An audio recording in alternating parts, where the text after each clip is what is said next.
好，各位亲爱的网友朋友，大家好。师兄好。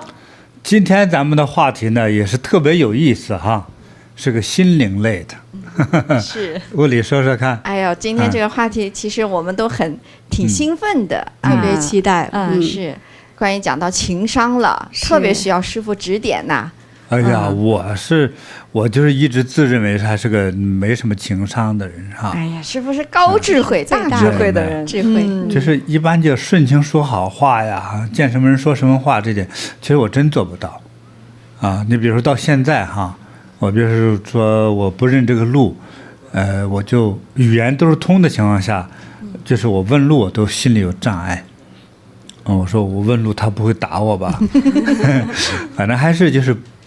这个方面还是沟通能力还是比较差的啊，这都不是什么事儿。哎，我觉得我们其实遇到的就是挺要紧的，就是没情商。其实平时里说起来，就好多人就感觉说话像缺心眼儿，对，或者像个小刺猬，一说话就把别人刺着了。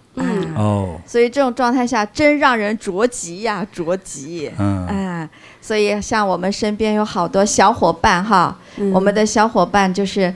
有一段年龄了，那其实正在准备要谈恋爱呀、约会呀这些情况下哈，我们其实作为姐姐啊什么的都挺关心的。哎呀，有的时候问问他们进展怎么样。哎呀，这个情商啊，真让我着急。我给你讲个这个小故事啊，我给他演出来吧。啊，就是好，来，就是我是男生哈，我假设我是男生啊，我们头一回约会嘛哈，师傅，到了约会地点了，今儿个天气不错哈，小坤，这个你看我今儿个来李阿姨让我来的呀。哦，是呢，李阿姨是妈妈的朋友啊，其实李阿姨跟我们家可熟了啊。那个李大哥呀，这个今天早上我出来的急，也没吃饭，肚子饿了。你早上咋不吃饭呢？我一早吃得很饱，我妈出来给我煮了3个鸡荷包蛋呢，真的。哎呦，就是为了还打个饱嗝。大哥真的吃饱了。我是为了赶这个约会，家里离这个地方远呐，那大哥您看旁边有一个这个卖面的店儿，咱要不然我去吃一碗面，你就少来一点陪陪我嘛，好吗？哎呀，我一大早吃1大碗面了，哎呀，我吃不下，你吃吧，我看着你。好。我们就到了这个面店了哈，然后我就点了一碗面，我说那大哥呀，你看您干坐着也不好，要不给您要杯水吧，好吗，大哥？这一杯水还得收钱吧？多少钱？哎呀，这我也不太清楚啊，我们问问服务员吧。哎呀，这尴尬了半天啊，是不太顺畅哈。对呀，你说这个男生就是真的太直率了啊，就是理工男，挺实在的哈。对，实在，就是他都没想到这个时候要多照顾一下女生哈，陪陪人家，就是这。要是回去的话，妈妈肯定说你咋没眼力。咱们说这个效果吧哈，这如果这个一对男女初次约会哈，今天谈对象这么不容易哈，约个会将来的话成为男女朋友，说谈得来，说不定走上结婚哈，这多好啊。但是这2个人这样见面的话，是不是有点不太容易成功啊？他这个不容易产生化学反应 ，no chemistry。就是说。你说法语我听不懂，就是没有化学反应，就是化学反应哈，就是我们就是生物反应都可以，就是关键是让人听着不那么快乐，对，所以就不容易谈下去，对除非对方图你点什么，如果不图点具体的什么本事之类的，我估计能发展下去的几率不高，所以你看这个情商多重要，对，哎呀，还真是。就讲到这个着急的事儿哈，这个情商，就是我呢有个表妹，今年已经30多了，所以其实我作为她的大姐吧，挺替她操心的，希望她早点就是成婚之类的哈。所以呢，有的时候她也问问我该怎么办，我就给她支招这什么招啊？然后就说，哎，你们去看了电影了吗？我说看了呀。我说你们看的啥电影啊？他说演什么大片就看呗，就是上映什么大片就看什么大片。我说那不行啊，我说你得专门挑特别的片子去看。什么样的片子？我本来想说你去看个恐怖片吧，啊，我想女孩子一看恐怖片不是吓得直哆嗦吗？对吧？然后那个男生这个时候就是男友力爆棚。啊，就有护花的这个感觉，保护女孩子，这样能够推进一下哈。结果我那个表妹可好了，就跟我说：“姐，恐怖片我不怕的呀。”你看，碰到我这个大胆的妹妹，她就转不过这个脑子的弯儿。女汉子，对，真是一个女汉子。这个性改不了的。哎，给她一个棍子，她也能打老虎啊。对。就是这样，他找一个小绵羊也行，其实那反过来就变成，哎呀，那个男孩子说啊，我怕，是这样吗？对，这情商也能对上。不是，关键我也没听懂，你表妹不怕恐怖片啊？那这和恋爱有关系吗？和交流？师傅，一般来说啊，会有点那么意思的女孩子，如果看恐怖片啊，我怕，一叫起来。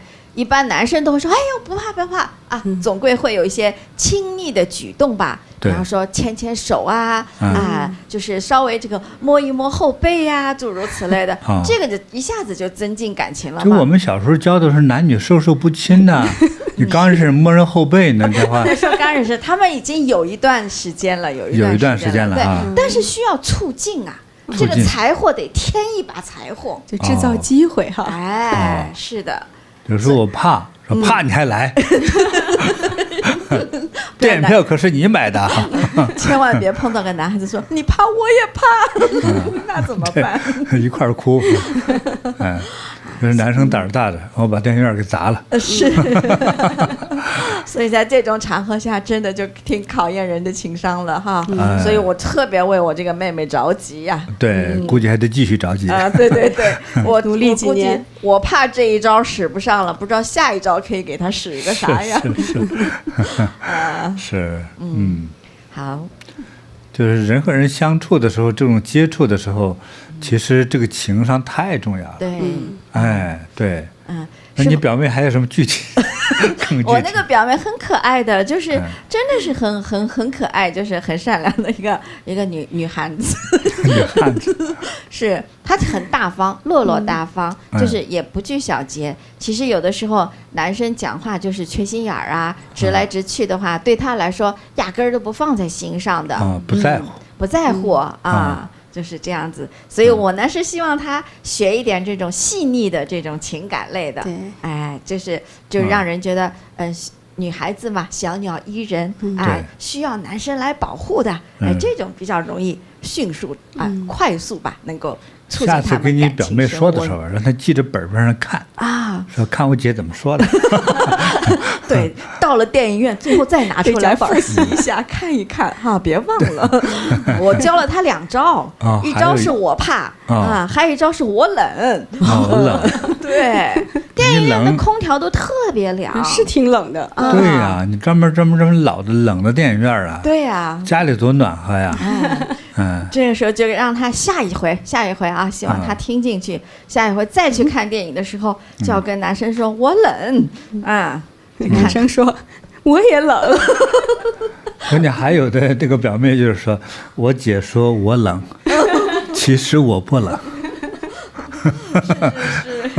对，这个，其实我也反应不过来哈，这挺考人的哈，那你们觉得这个他应该怎么表达？他们两个应该怎么交流才觉得情商算高一点呢？你们俩表演一下。行，那你还是女孩子。好呀，你是我表妹我是那个男生。好，咱们进电影院了。好，今天看个啥片啊？咱看一个稍微恐怖一点的片儿吧，大哥。哎呦，你还挺胆大的哈，走吧。据说这个片儿刚上映，大家都喜欢看。好，然后开始演出了哈，然后到那些画面，哎呦，看得我害怕的。我说，大哥，好害怕呀！不怕，有哥在。来。哎，好，顺手牵了，你看，这样就不怕了吧？哎呀，是，哎，你还你的意思抓着他的手还给他诊脉呢？我诊脉，看心跳是不是？主要是有点远，这电影院的距离是很近的，对。电影院里是很近的哈。所以你要在那个就是黑黢黢的场合下，你不管3七21，一把就抓住我的手就成功了，明白吗？就其实是我要抓手。哎，对了。关键女方就说流氓来了，流氓来了，一喊没法看电影。是女生要来抓我的手，抓男生的手，一下子就抓住了就可以了。秀气的男生哈，这是坐下去把手插裤兜里去，很难抓。你的手呢？给他拉出来。你的手呢？完蛋了，这样的男生，那你就考验过了。今后基本上你怕呀冷的时候都靠不上了，对吗？靠得上吗，师傅？这样的男生靠得住吗？对啊，就是这个男生对啊，你不太会有眼力劲儿哈，也不太懂得这些情调哈情调的。对。其实我觉得是比较结婚的对象。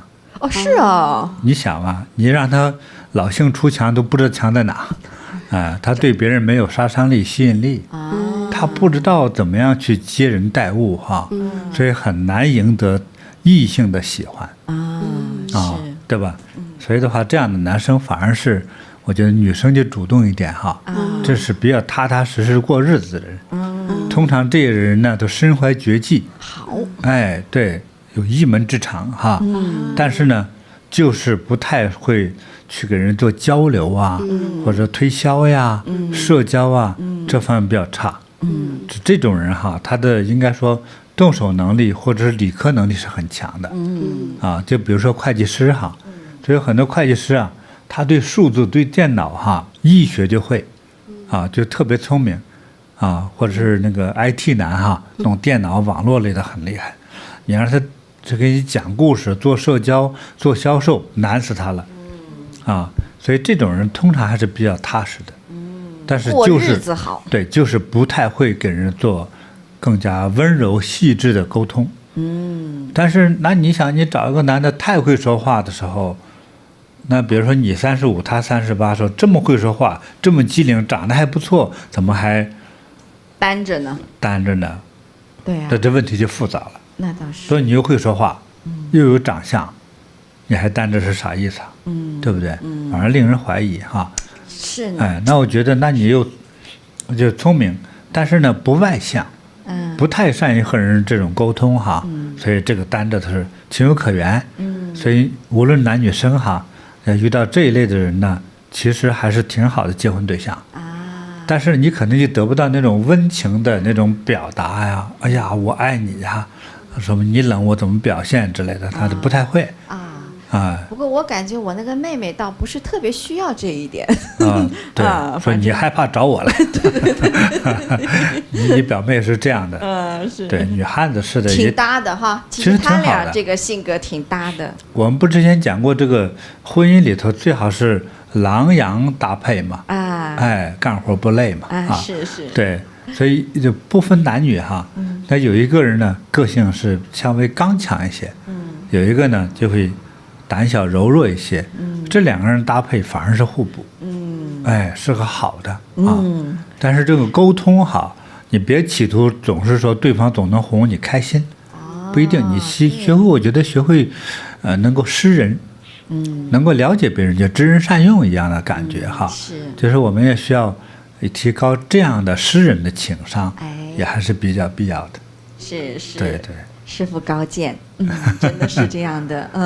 再给你讲一个哈，就是我自己的那个故事。好之前我们在温哥华禅堂的时候嘛，上健身班，那有一些学员呢都是特别希望就是加持嘛，老师加持，所以有一次就是我们在课程里安排就加持了，然后课后呢他也是说，哎呀加持很好啊，他怎么了啊，他的身体有什么需要加持，那我就给他做了个加持。好，第二天上课了哦，上课之前他远远的看到我，哎呦，那个一脸喜庆的冲我跑过来呀，说感恩啊，物理师姐，我一看到你我就吃不下饭了呀，太谢谢你了呀。那你咋说？哎呀，我说我就是你没吐吧？我是说那吃不下饭还算好，就千万别吐了哈。那是怎么回事呢？其实就是加持了以后，它出现了辟谷的效果了。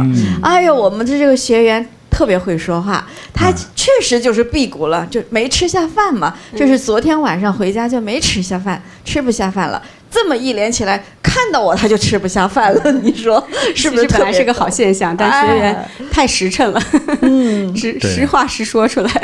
这一激动哈，就说话听起来就是，就我觉得过于理解吧。是，你理解是咋回事儿？好，但是挺好玩的哈。我们这学员就是讲话也挺出彩的。那我呢也犯过这样的错，就是讲话脱口而出，太随意了啊，真的也是不长脑子、不动脑子的。有一次也是那个远远的，就是当时也是在法台上给大家上课，远远的看到前一期的一个课程的新学员，挺高兴，坐在那儿哈，听讲一下。讲完了以后，我看到他身边多了一个年轻的男士真的挺年轻的，他俩坐在一起挺好。我看肯定是我以为是带了他儿子来了就是觉得这个咱们禅堂特别好，所以让儿子也来听听课。多数我都会这么想哈。是啊。结果我就下课以后嘛，就聊天了，他就也是找来，说吴理师姐，我给你介绍一个人。我这个人也是的。就是怎么讲，脱口而出说好啊，今天把儿子带来听课，对他很有帮助的，听听师父的开示哈，培养下一代。培养下一代。结果我们那个师姐脸啪一下子就红起来了，说师姐他是我老公。年龄差别这么大。我一下子我说对不起啊，说明你先生这保养的实在是好，真的看着就像儿子一样的。我也不知道惨了，我这是得罪他了呢，还是不管怎么样，我觉得他都脸红了，肯定这个话把他说毛了回家以后不知道有没有给他先生添麻烦哈，就是这样子。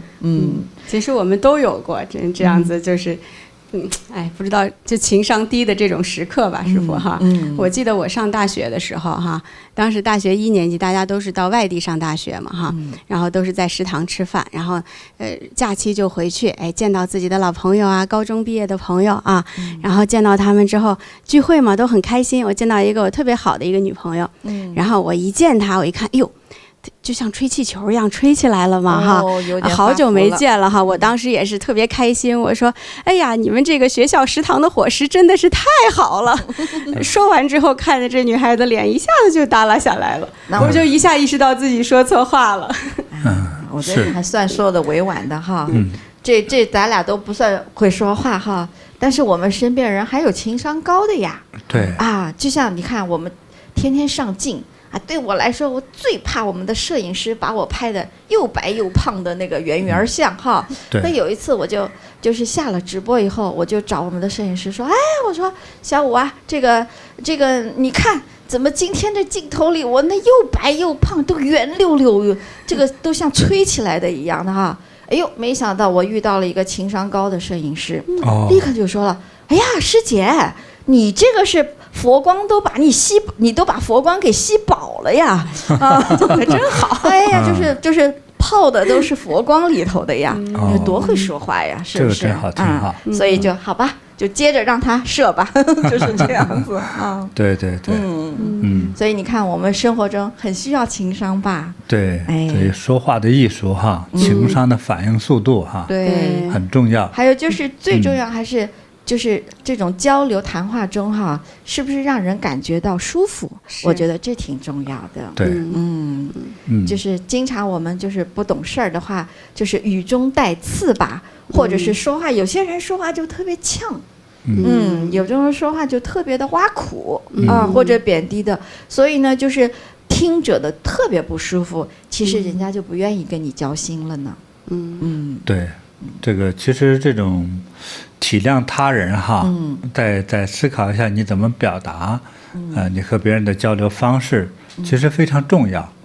但是你想把这个一个人，这是我个人的感受哈，练出高情商来其实是不容易的事情。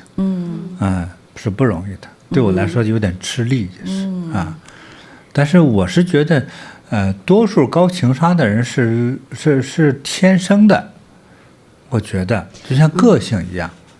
但是人家就是会说话，这个说话真也听着就舒服。对，我们其实在生活中遇到很多个，尤其是很多长辈特别会说话，你就想见他，因因为你见他之后听着咋那么舒服呢？现在想想都是赞美你，对吧？对。但是有些人呢，可能说的话是真的，但是你听着不太舒服，比如说前2年嘛，我见我们过去在中国的2个老学员，他一见我就哭了，师傅你咋那么老了？我心里话，你也不年轻了。哎，我说哎，彼此啊，就是我确实我自己长得有点快也是啊，对，这样我说我都早就年轻，我就盼着让自己显得老一点啊，好不容易盼到了，真的对，咱师傅还是我是无所谓的，我没有任何说心理上的一个不自在感啊。但是有些人呢，你要说他老啊、胖啊，或者你怎么那么多皱纹呢？是吧？你怎么那么多白头发呀？对吧？一说就把人说哭了，给。对，就是你就是哪壶不开提哪壶，哎，真是。对，但是哪一壶该不该提呢？其实因为在接人待物之中哈，很多是灵活的，对，灵活应变的这个场合。那我觉得我们要达到这种高情商哈，其实它需要一个很好的一个心理素质哈，还有一些素养，是不容易的。那师傅，我们最近也是，今天也是在网上看到了有几段挺有趣的哈。我们觉得这个应变啊、高情商啊，这种对话还挺好玩的，跟师傅分享一下哈。好，哎，对，就这是一对小情侣嘛哈，他们在街上吵架了啊。这女的呢就生气了，特别生气，气得不行了，狠狠的就甩了这男朋友一耳光哈。这男朋友啪被女的打了一个耳光嘛哈，想着这个对呀，打懵了，那想着我是男的，我得有面子呀哈。这男朋友接着说，有本事你再甩我一耳光。这女孩子毫不犹豫的啪又是一耳光上去了，然后这男孩子愣了一下，真甩了呀。紧接着他说什么呢？他说，既然你这么听话，我就饶了你吧。他挺会给自己台阶下的呢，这有意思这反应的算快啊，反应算快。其实人这个反应力，其实为了保命的话，要反应快的是必要的。哎呀，师傅说的太经典了，这就是要保命的，对吗？是，很好很好，这个故事。然后呢，今天就是上场之前，我一看，哇，糟糕，我脸上又开始发痘痘了，有几颗，就是痘痘又出来了，怎么办呢？我又开始，就是我们的那个师兄，我赶紧跟摄影师打招呼啊，你小心点啊，今天我有痘痘啊，别给我拍出来啊。哎，我们那个高情商的摄影师立刻就接了一句：“师姐，你都美得冒泡了。”哇，这个说话的小伙儿啊！哎呀，咱们怎么这么多聪明的男生啊？真的，哇，哎呀，很棒啊！哎，听着虽然也是那么回事，但是开心。对，就是让你少了一点烦恼。对，虽然痘长在我身上，我的脸上，但是他这么一说，好像心情抚平了一下呢。有就有吧。是真好啊！观众朋友们不要注意啊，很美呢，冒泡了，冒泡了。我记得老师上次有给我们讲一个故事，也挺好玩的啊。是哪个呀？就是支招的，就是父亲给儿子支招的。又支招了，对对对。对。好，是这样子，就是美国呢有个小伙儿 Kevin， 他呢兴冲冲的找他爸爸，他爸爸在那儿擦车，就是美国人都自己洗车自己擦车嘛，就在那里，他就啪跑过去，老爸，我跟你讲一件好事啊。然后呢他爸就说啥事儿啊？爸爸还是低着头在那儿擦车嘛。他说我跟 Mary 已经交往了一段时间了，但是呢我对她还是很满意的，我自己感觉她就是我的 soul mate， 就是灵魂伴侣。老爸，我找对人了，就是她了啊！我们俩看上去就应该把这个关系定下来，准备要结婚了哈。他老爸还是低着头一边擦车，然后一边就问他说这个小孩叫 Kevin 嘛，他说 Kevin 你快跟我说 sorry， 跟我道歉。Kevin 就懵了，什么呀？我跑过来跟你说个喜事儿，干嘛要跟我道歉呢？干嘛要跟你道歉呢？对Kevin 立刻就跳起来说，我又没做错什么事儿，我要跟你道歉干什么呢？老爸就继续擦车，然后这个时候就看着这个 Kevin 说，Kevin 啊，看来你现在都还没准备好啊，就不能结婚呐。你看这是老爸给他支的招啊。听明白了吗？没有。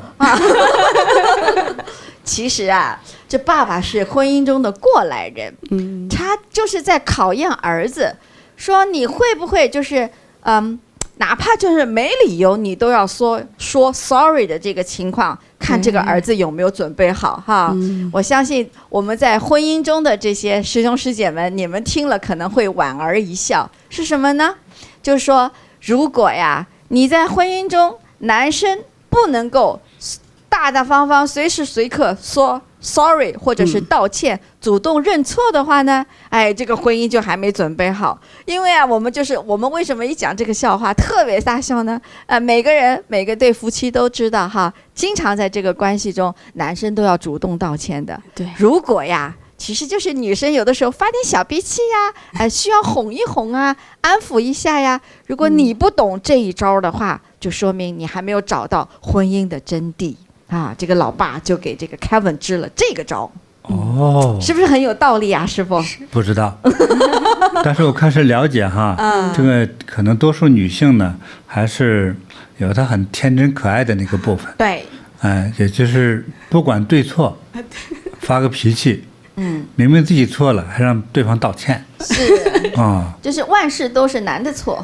就我们经常会说，这个婚姻不是讲道理的地方，就是不能讲理，不能讲道理。那家伙还有理可说嘛？对，反正就是只要是主动认错就行了。对，就是哇，怪不得人心没有长在正中间哈，地球有点倾斜哈。这是有原因的呀，还是有点偏的哈。对呀，好，所以男生们都学到了哈。就是要进入婚姻，先要学会什么时候都可以主动道歉，主动说 sorry 啊。对。那我们分享了这么多不同的有趣的情商的这样子的高情商啊、低情商啊这样的故事哈。对其实情商这个概念它是在1991年的时候就被美国的2位心理学家而提出了这2位心理学家，一个叫彼得·萨洛维还有一位叫约翰。那情商呢，我们直译过来其实就是情感智商情感的智慧。它是一种就是我们自我情绪这样的控制能力的指数。其实就是与自己相处与他人相处的这样的一种和谐相处的能力。那情商高呢，那我们这个情绪管理的能力就强。能够人际关系社会与整个的这个团队合作与社会的这种交流交际都能够做得特别好，就更能适应这个社会那么在美国呢，后来1995年的时候，有一位著名的心理学家，他叫戈尔曼，他写了一部书叫《情商》。在这一部书出版之后全球范围内就引发了对情商的这样的研究和探讨。那戈尔曼呢，他在这部书中他有把这个高情商能力划分为5个大的方面。好，我们一起来看看这5个大的方面是哪5个。第一个呢，他就认为首先高情商能力之一是要有认识自己情绪的能力，就是有自我觉察力。这个重要。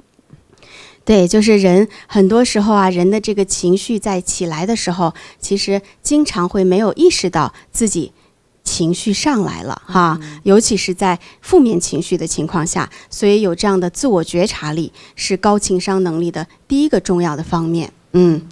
那第二个高情商能力呢，就是能够很好的自我控制情绪的能力就是在情绪起来之后尤其是负面情绪的时候，能够正面的去疏导开导自己或者是通过一些认知的改变，让自己能够很快的从负面的情绪中走出来不被负面情绪所控制。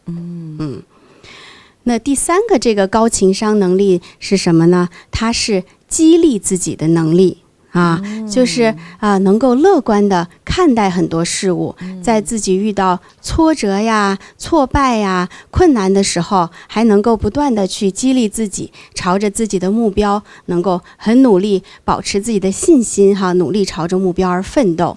所以这个自我激励的能力也是非常重要的高情商的5大能力之一。那我们谈的前3个呢，都是自我情绪相关的。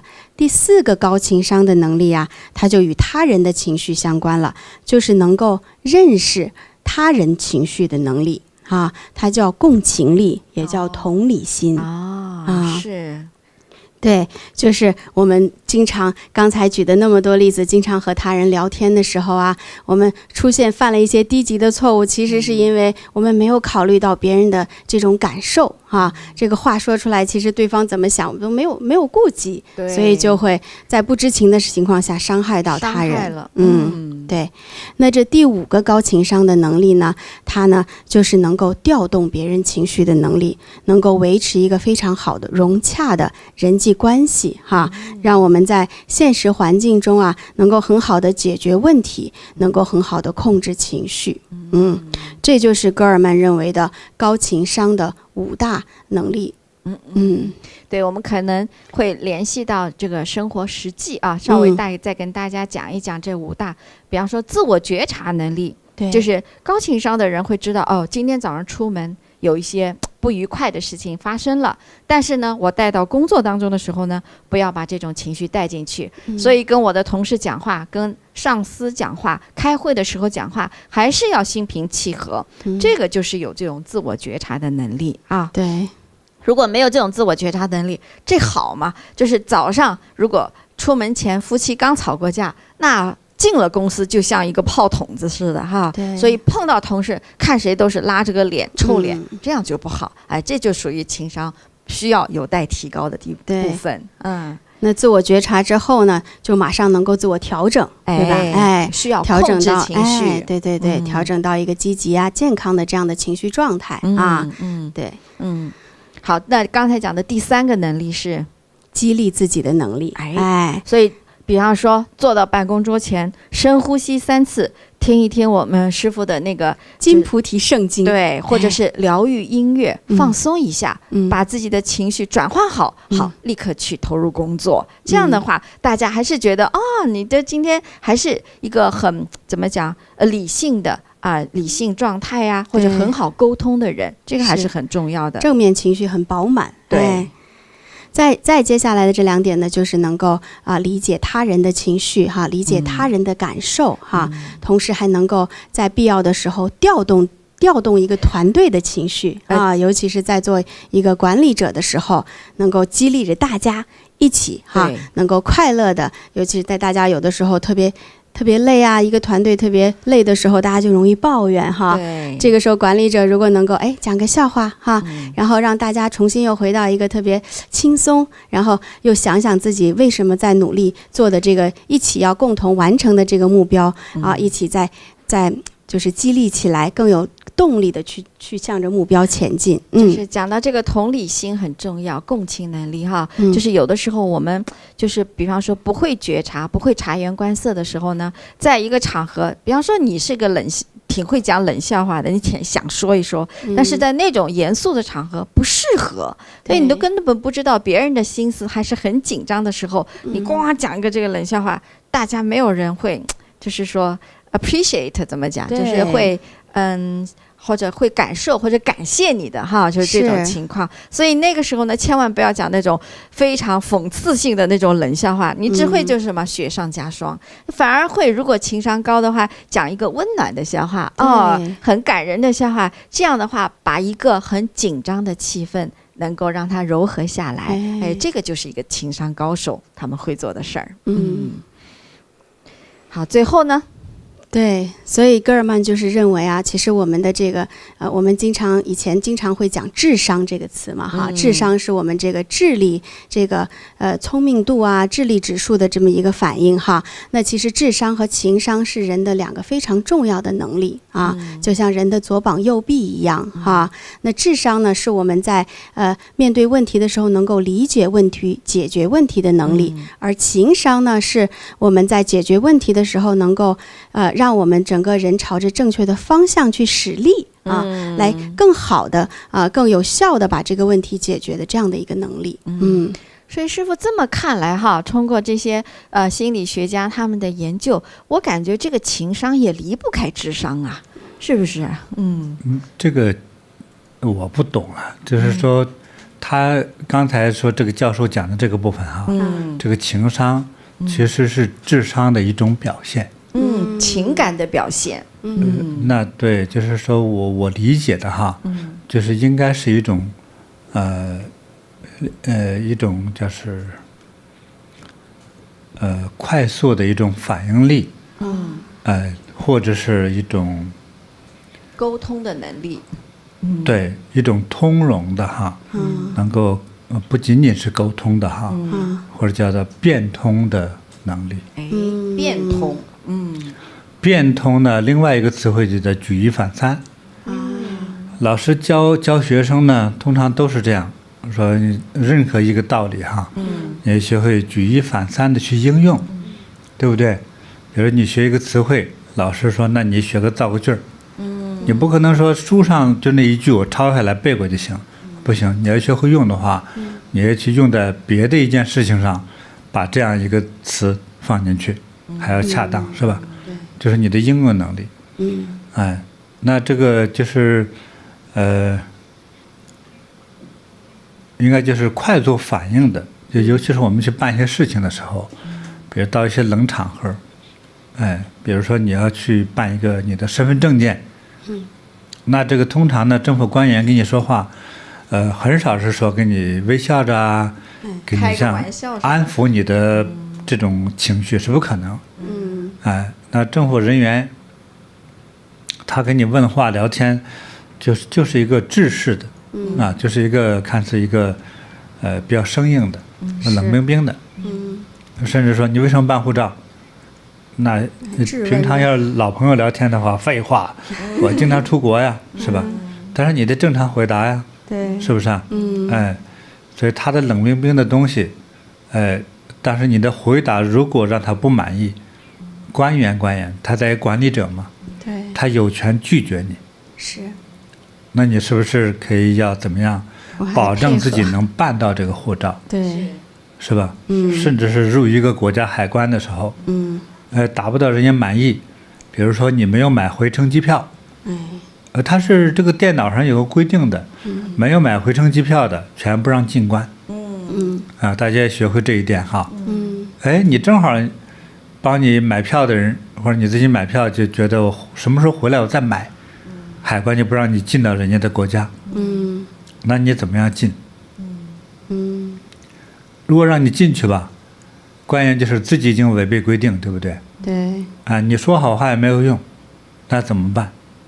都是要急中生智。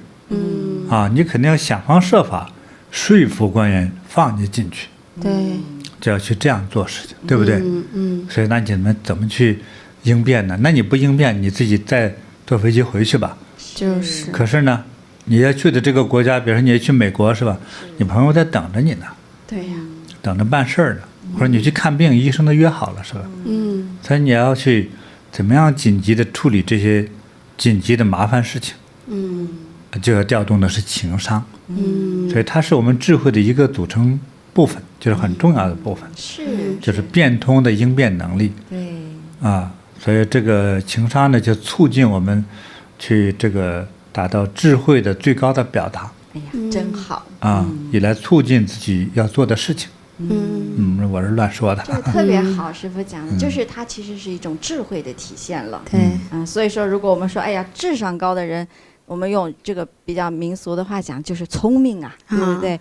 那如果再加上情商高，那就更聪明了，就是智慧了，就更有智慧了。对。所以师父的这个解读特别的高。那是其实不光是说我们平时我们的会不会表达哈，就是会表达，情商都是高的。像那位教授所定义的那样，他提出什么叫情商嘛，是吧？对。首先能发现自己的情绪。对。我是发现哈，其实我这个个性就是也挺无知的，就是经常觉得自己进入了一种情绪中，或者自己生闷气。其实我有一个毛病，生闷气。就是比如说工作不顺利啊，或者是有人跟我说话。没有达到我心里的那种快乐感哈，自己生闷气，或者至少心里不舒服，经常发现不了。我发现你们俩就发现了，就发现很快发现，哎呦，我情绪上来了，是吧？你能发现自己的情绪这个变化，那我就发现不了。这一点得向你们俩学习。哎呀，师傅谦虚了，也是跟师傅学习了之后，真的是。其实之前我也经常会陷入自己的一种可能比较负面的情绪当中，自己都没有意识到，但跟负面情绪吗？有过啊，咱们觉察不到，我们外人都觉察不到，对，还陷入的时间还长一点啊。后来跟师傅学习了很多事情，就是能够看待事情的角度变化了就很多事情都想开了。好，我们现在来看看我们的网友来提问哈，他们来请教师傅了。师傅他说，网友说，老板拿我的销售业绩去领了销售奖，我感觉自己被利用了，那您看我该怎么办呢？你看老板用了你的销售业绩了，怎么办？他的提问，这个是我们的网友问的哈。那你们的回答呢？他觉得自己被老板占了便宜了，明明是我的销售业绩嘛，你怎么能够自想当然的就拿了去呢？我是这么想的，师傅，老板拿了你的销售业绩，说明老板还挺器重你的，还看得上你的那个销售的这个感觉，是不是所以呢，可是呢，可能我们的这位网友可能会觉得，咱们不应该公平吗？谁的业绩就该是谁的，他会觉得，对不对？他的论的是理，但是我们如果讲有一点情商的话，还不如怎么样？顺水推舟，就让老板去领奖了，他荣我一荣。其实你觉得是老板占了便宜，你的这个贡献，老板心里是有数的我会这么觉得啦，是啊，如果咱们是一个餐馆、一个餐厅的话，是吧？我们正好缺一位厨师，那就是我们要的又会炒菜又会切菜，对不对？全套的一个厨师，那我们请他来做饭，我们给他发双方谈妥的工资，那你觉得我们是在利用他吗？那不是，本来就是你本职工作呀。我们先说这句话，我们是在用他的能力，但他自己感觉到自己很冤枉，我是被利用了，你要去这样想，他自己感觉自己被利用，因此很痛苦吗？他觉得痛苦，被利用痛苦。如果这样的厨师就不是厨师了那就应该是闷在家里不能出门的人。对呀，他打工赚钱。如果那样说的话，我们所招聘的所有的职务，难道都是被老板利用了吗？我可以这么理解说，是被利用了，我被利用的，并且我快乐着。如果你是厨师，对不对？这么着吧，你不是喜欢看足球吗？我让你去打世界杯，我相信观众都当场踢死你了。是，不能派我上场啊！抹黑丢人啊！是你太害人了，对不对？你说大家表现的就是我会，而且我很好，表现自己的一技之长，对不对？比如说我唱歌好，我到了人前，你看人家炒菜好，那我呢不会别的，我唱歌好，我就要表现我唱歌的能力，是吧？那还有人说我啥都不好，我就是会做生意，会挣钱，那就是表达说，你看你们都做得很好，我不会，可是我很会挣钱呢。其实不但说不被利用，反而是荣耀感。对，师傅这个特别好，这个提醒。所以我们的网友这个问题就是他的这观念上来说也需要转个弯儿。对，我们有被利用价值，你才能找到工作，还能立足和生存。也就是我们为社会做贡献，做的什么贡献啊？做的你不会做的贡献吗？不可能嘛，对不对？对。你想你，比如说读个医生，读17、18年，对不对？那医院请你来就是利用你，这句话没错，但是你不能这么想。是师傅真的懂了解答的特别好。感恩师傅。不客气。对，那还有一位网友师傅他也来有请教师傅一个问题，挺有趣的。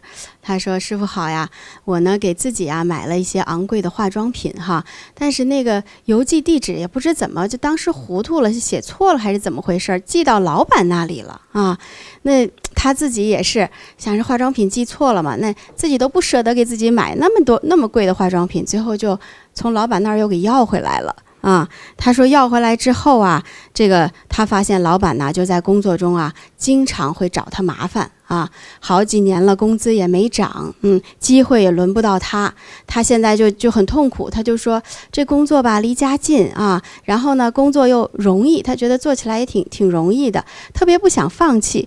可是现在在这个工作中啊，又得不到老板器重，老板还经常找麻烦，他就好像陷入到了一个两难的境界了啊，就来请师父给他指导，说怎么办呢？是离开呀，还是就这样继续这么着待着？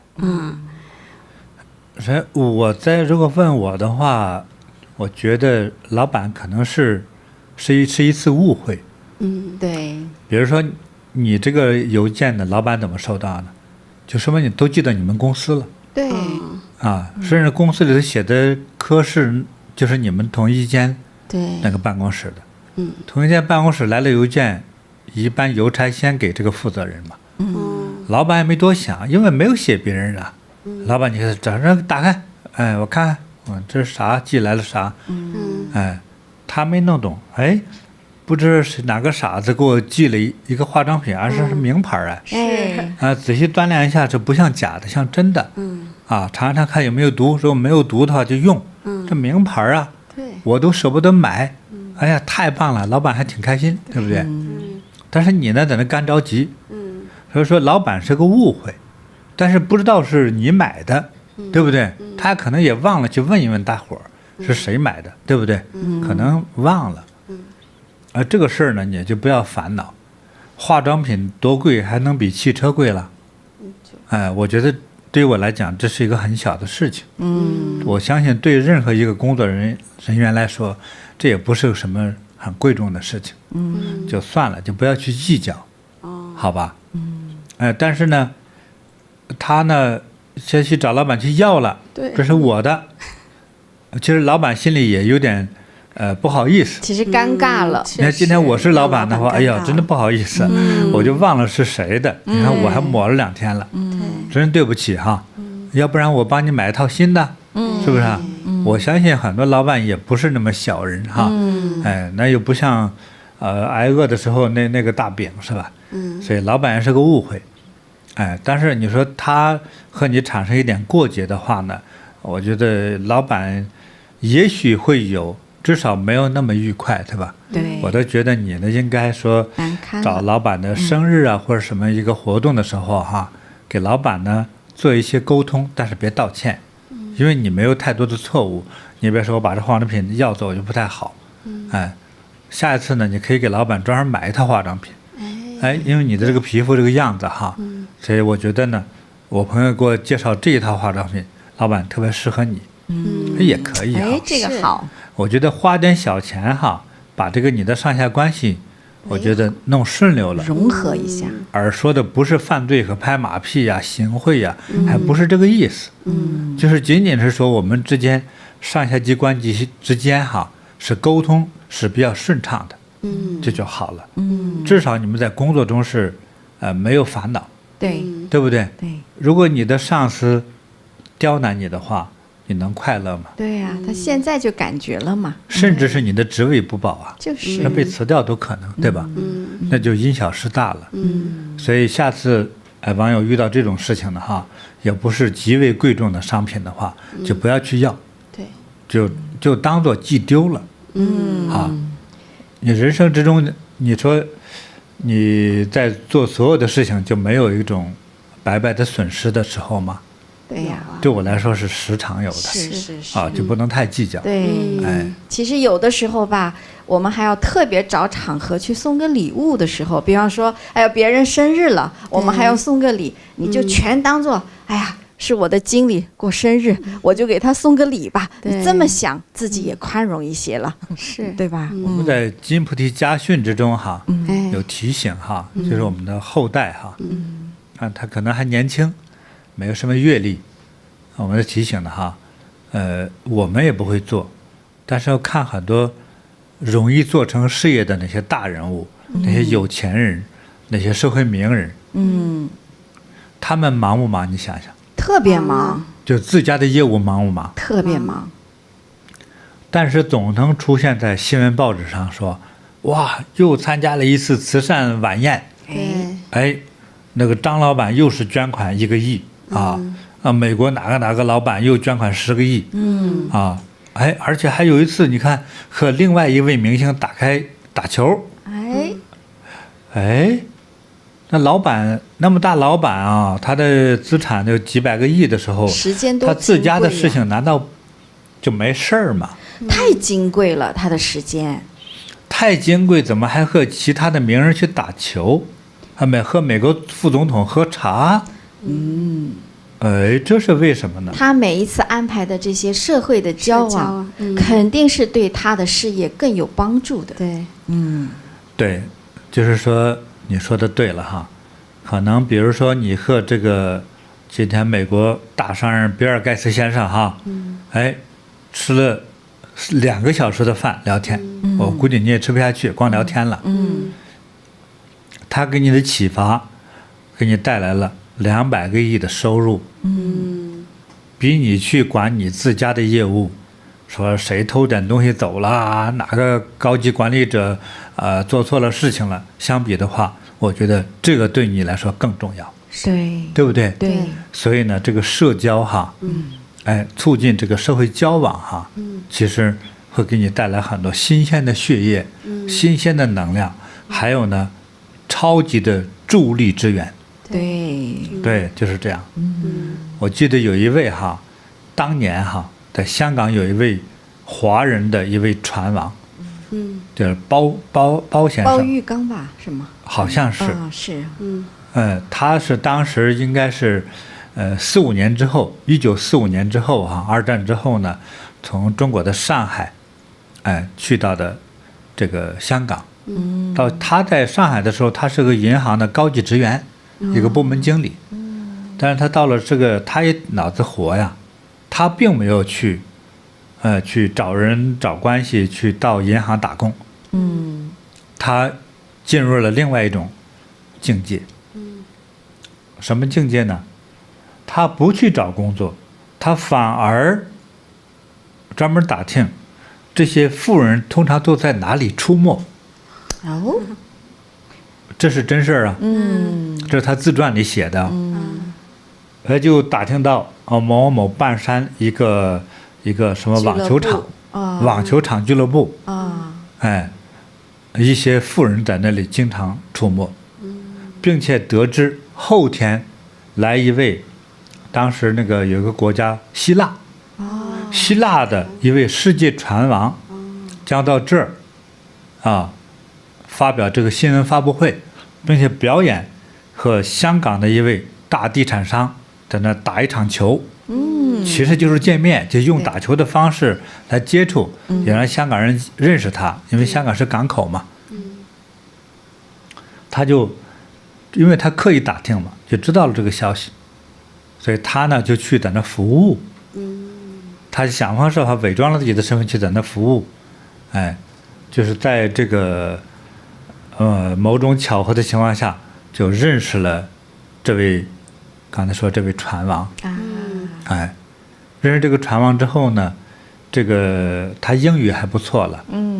沟通的让这位船王非常的满意。到第2次认识的时候，见面的时候，船王就问他：“你现在在哪个公司有高就啊？就在哪个公司工作呀？”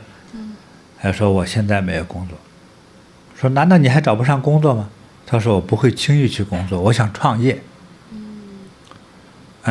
因为这个老板对他印象特别好啊，船王啊，那是超级富人是吧？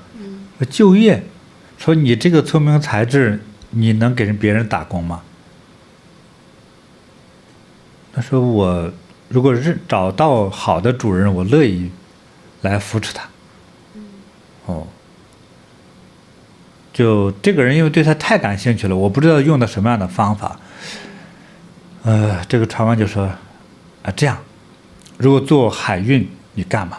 这我干就是海运的，对，船王嘛，用船就运货嘛。那时候我特别有兴趣，我就不想在银行干。说这么着，做个实验哈，做个实验，给你点小生意做。我现在给你个6万吨的一个货货轮哈，想让你跑2趟，那些路线我还给你这个助理都给你找好，啥都不用管。哎呦天！我帮你在香港注册一个公司，你先跑跑看。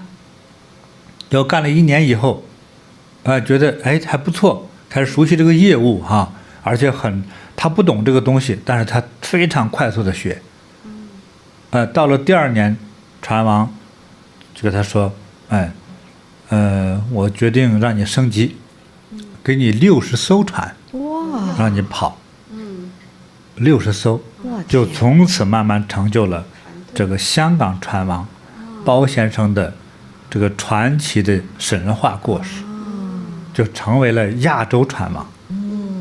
对，这当时他在世的时候，就他拥有这个船舶哈，这个海运量最大的在亚洲。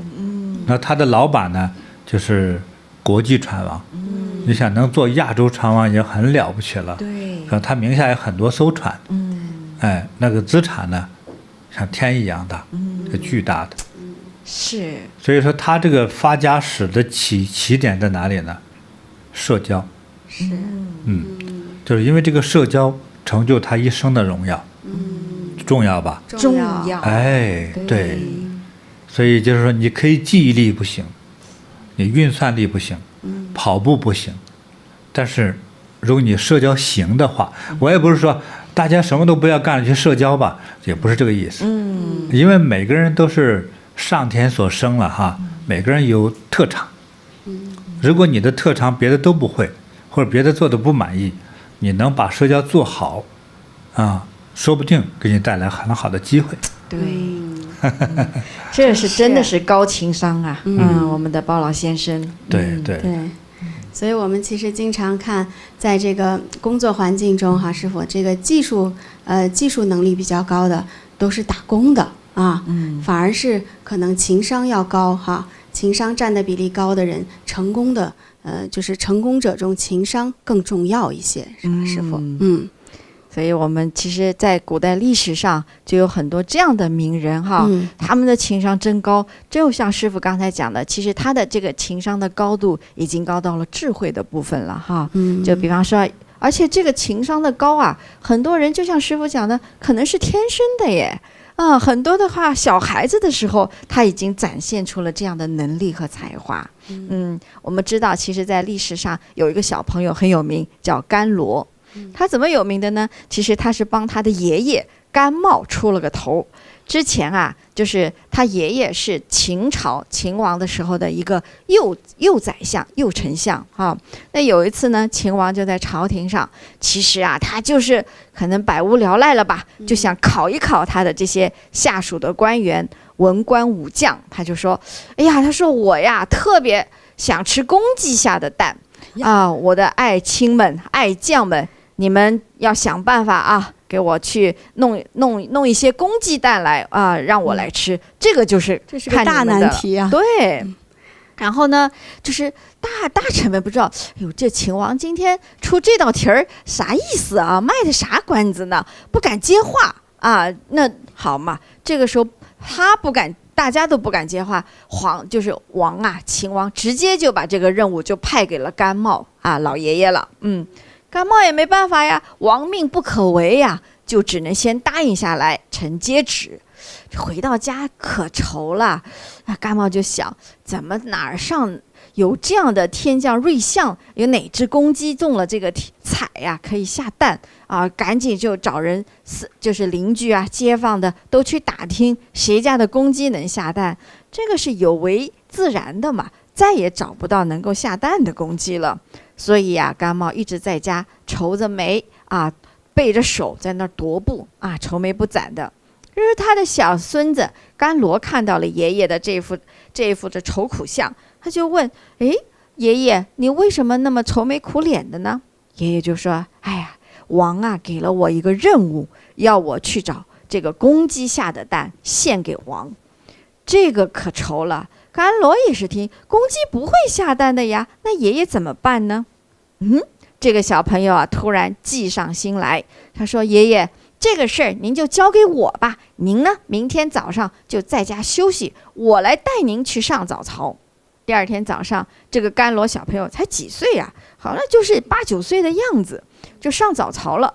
那早操的时候，我们知道啊，其实都会点名的嘛，啊，谁谁谁臣在，谁谁谁臣在，哎，大家都会这么说话。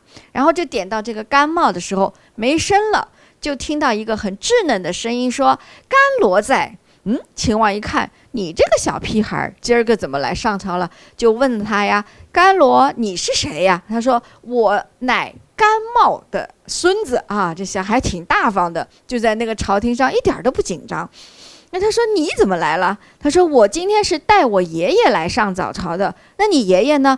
他说我爷爷在家坐月子呢。然后全朝啊，整个上朝的从王到臣都哈哈大笑。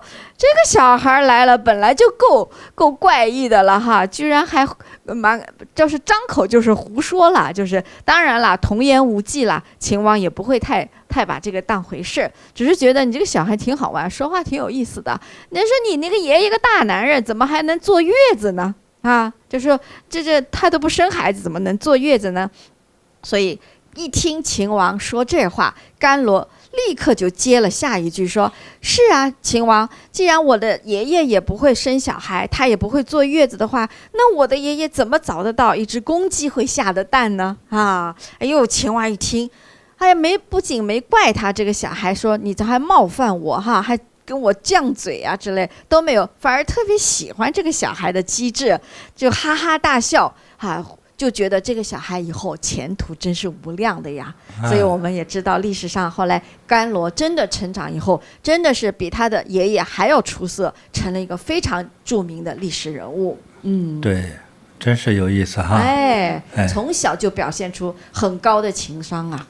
就说明挺有智慧的，很有智慧耶。他至少这么小孩就知道公鸡是不下蛋的。是吧？这种反应也是知识。哎，这个是知识，是挺聪明的孩子，对吧？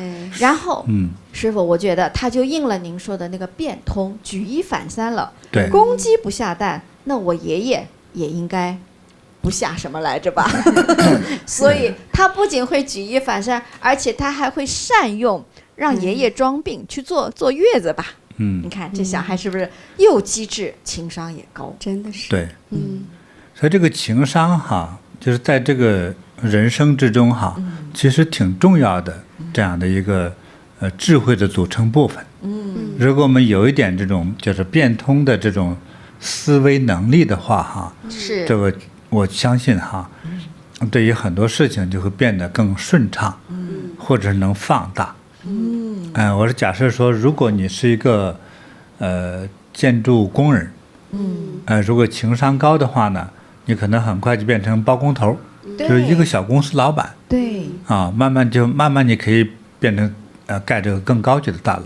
对，对，就是钱不就多了嘛。是，这使我呢想起来，我认识当时在中国的一个后来变得很大的一个老板哈，那这个就在广东，他这个公司呢，我起个名字叫小桂园啊。这个广东这老板呢叫牛老板啊，姓牛哈，他就是这样一个建筑工人，他是出生在农村，到城市里来呢就打工啊，就给人做建筑盖房维修等等，就干这个活哈。对，那干了那个10年8年之后呢，就是他还是挺能干的，还挣了点钱，也不是大富大贵吧，还家庭还稍稍有点富裕。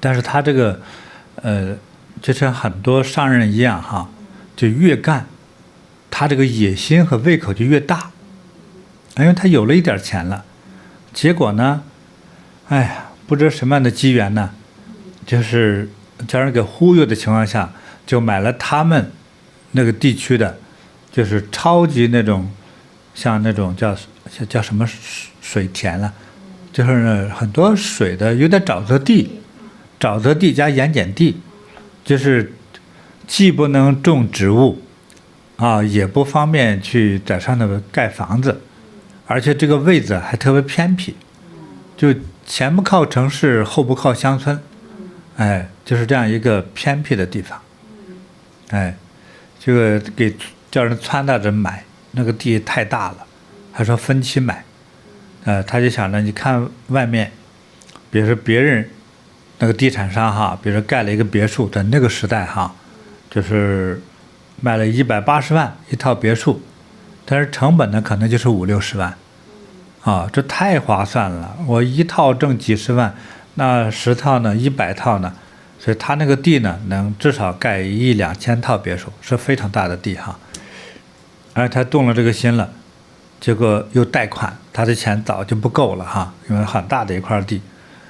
当时银行贷款的时候也不知什么原因就贷给他了，银行那时候也没经验。等把这个地买了，他这个房子啊盖了一套，外墙还没有这样去贴好，屋顶还没装好，钱就断掉了。对，就一点钱都没有了。光剩下一小块地，他们怎么想的呢？就是说我把这个他们叫楼花哈，把这个房子这个照片啊、设计图一做出来之后，就会有人缴钱买。你给了我钱，我就盖。你看，我用你的钱来盖房卖，他就这么算的。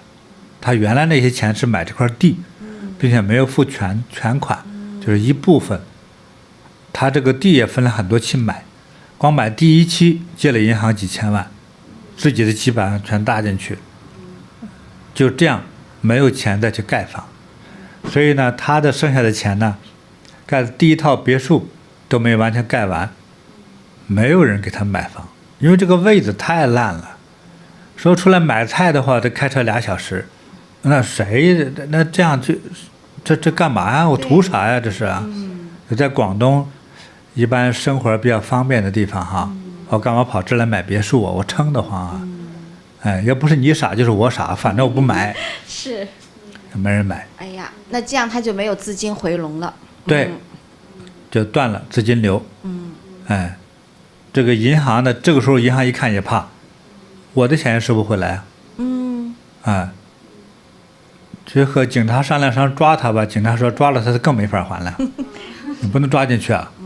就抓进去，银行尤其是银行的行长就说别抓，你抓了他之后，我就没罪，我也变成有罪了。我怎么会给贷给他那么多钱呢？对，一大笔坏账，对不对？我被他忽悠了，忽悠的原因，我觉得他能挣钱呢。所以银行也等着把钱借出去，银行才能挣钱，对不对？所以我也没别的意思，我就是想银行挣钱呢。可是他倒霉了，房子没卖了，这也不能怪我，我也不能怪他，怪谁呀？不知道怪谁，就在那等着，就傻了。银行行长吧，也是要死要活的，没办法，没法给上司交代。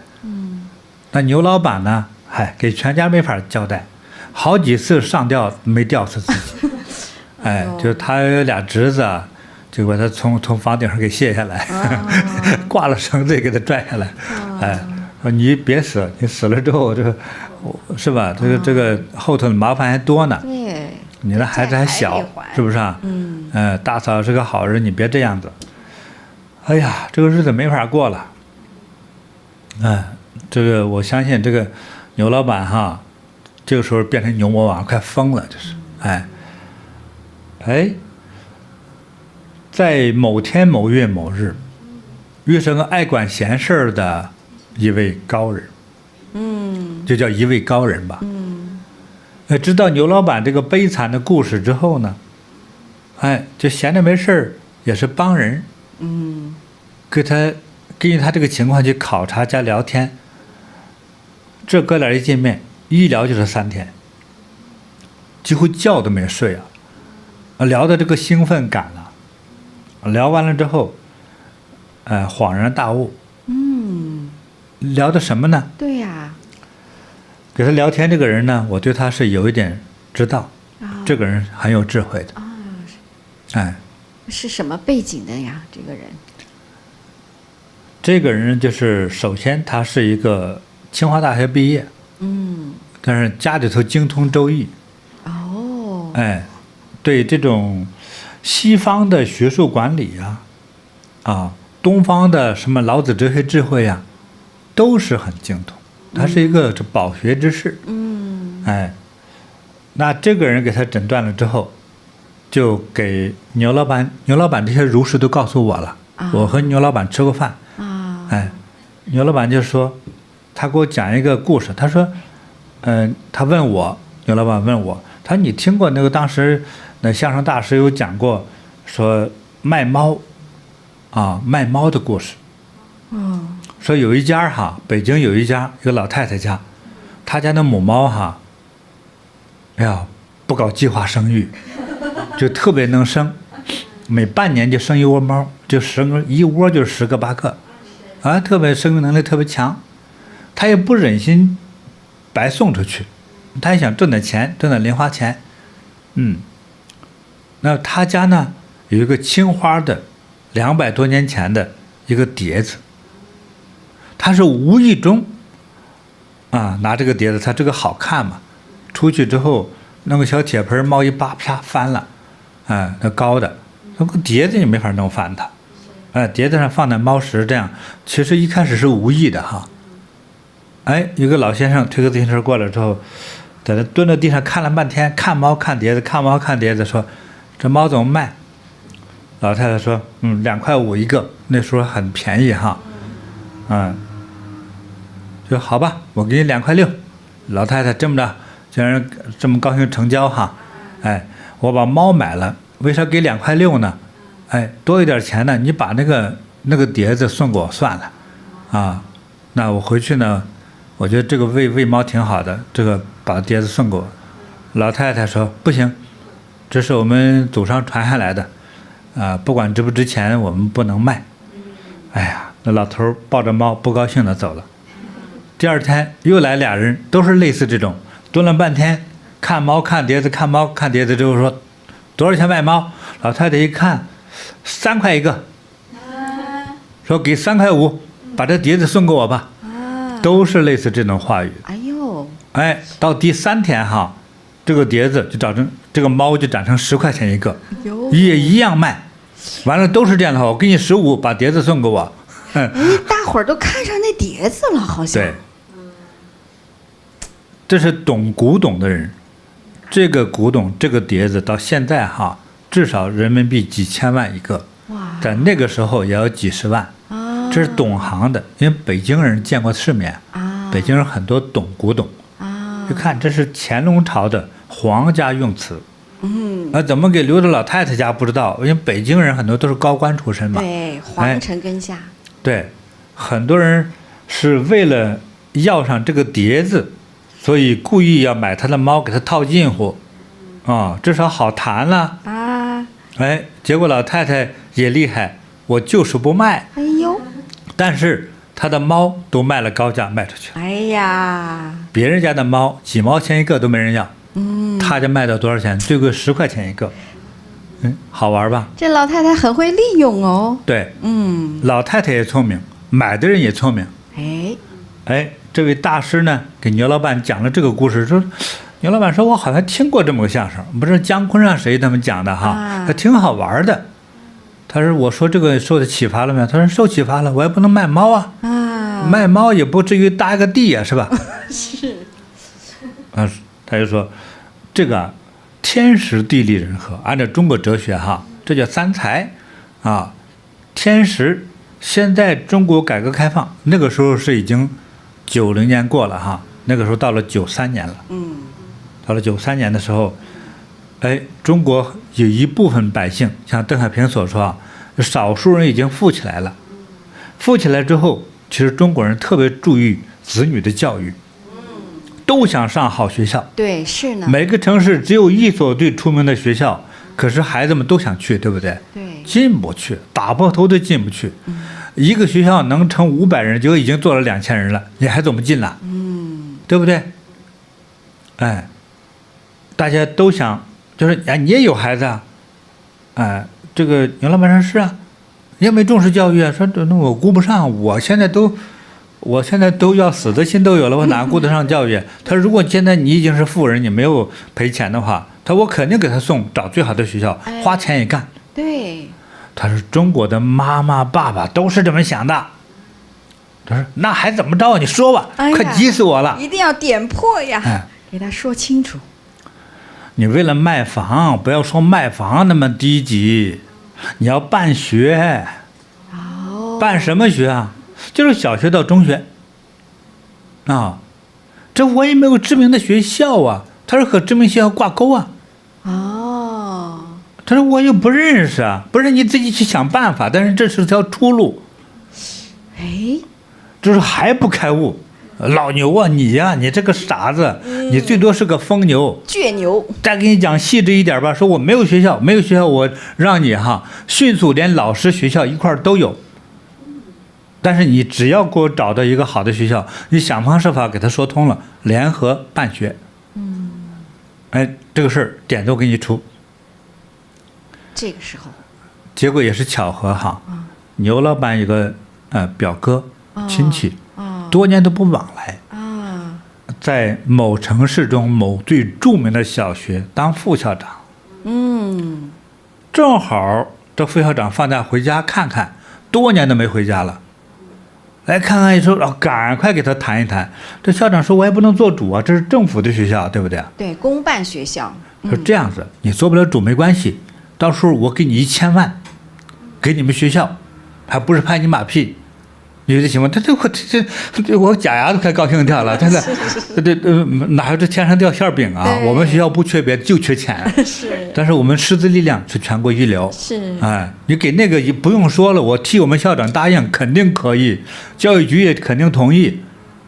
这不用给这么多都行啊，给300万都可以。可是你说的啊，300万，一拍即合，马上签约。下一个礼拜之后。中国最大的报纸《人民日报》、广东省报，都是头版头条，就登出来了一则奇特的新闻。整版呢，你想不看都不行啊。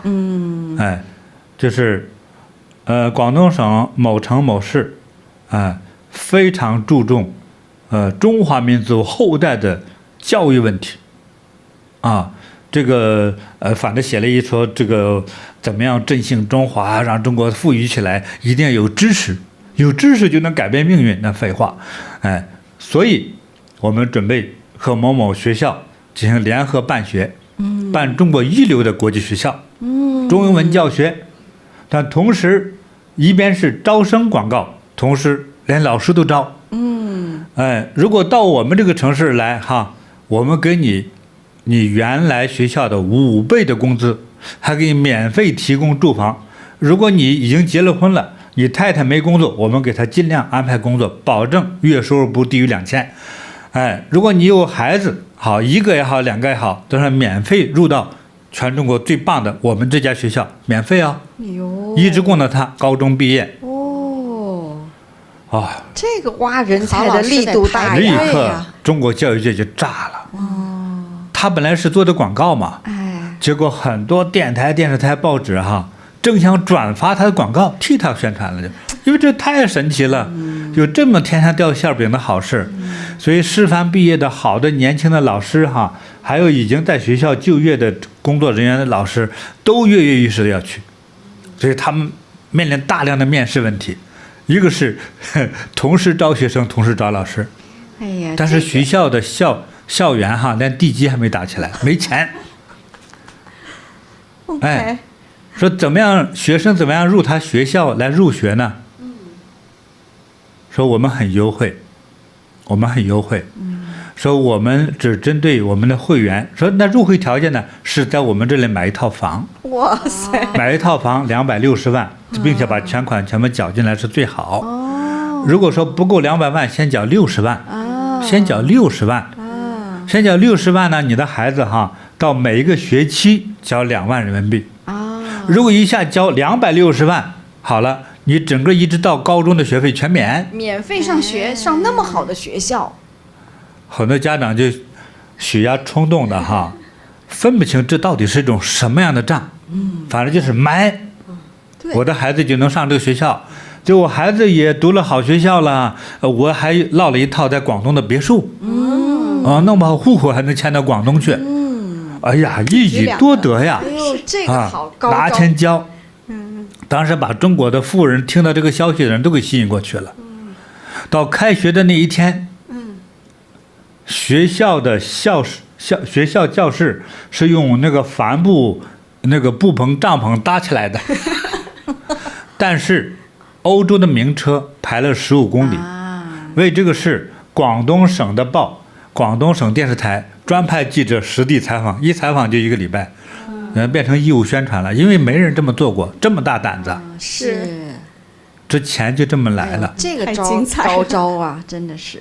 我跟你说，1年之后，他们收到的钱，可能就达到了几个亿。并且缴了钱还没房，至少等3年才可以，才能拿到房。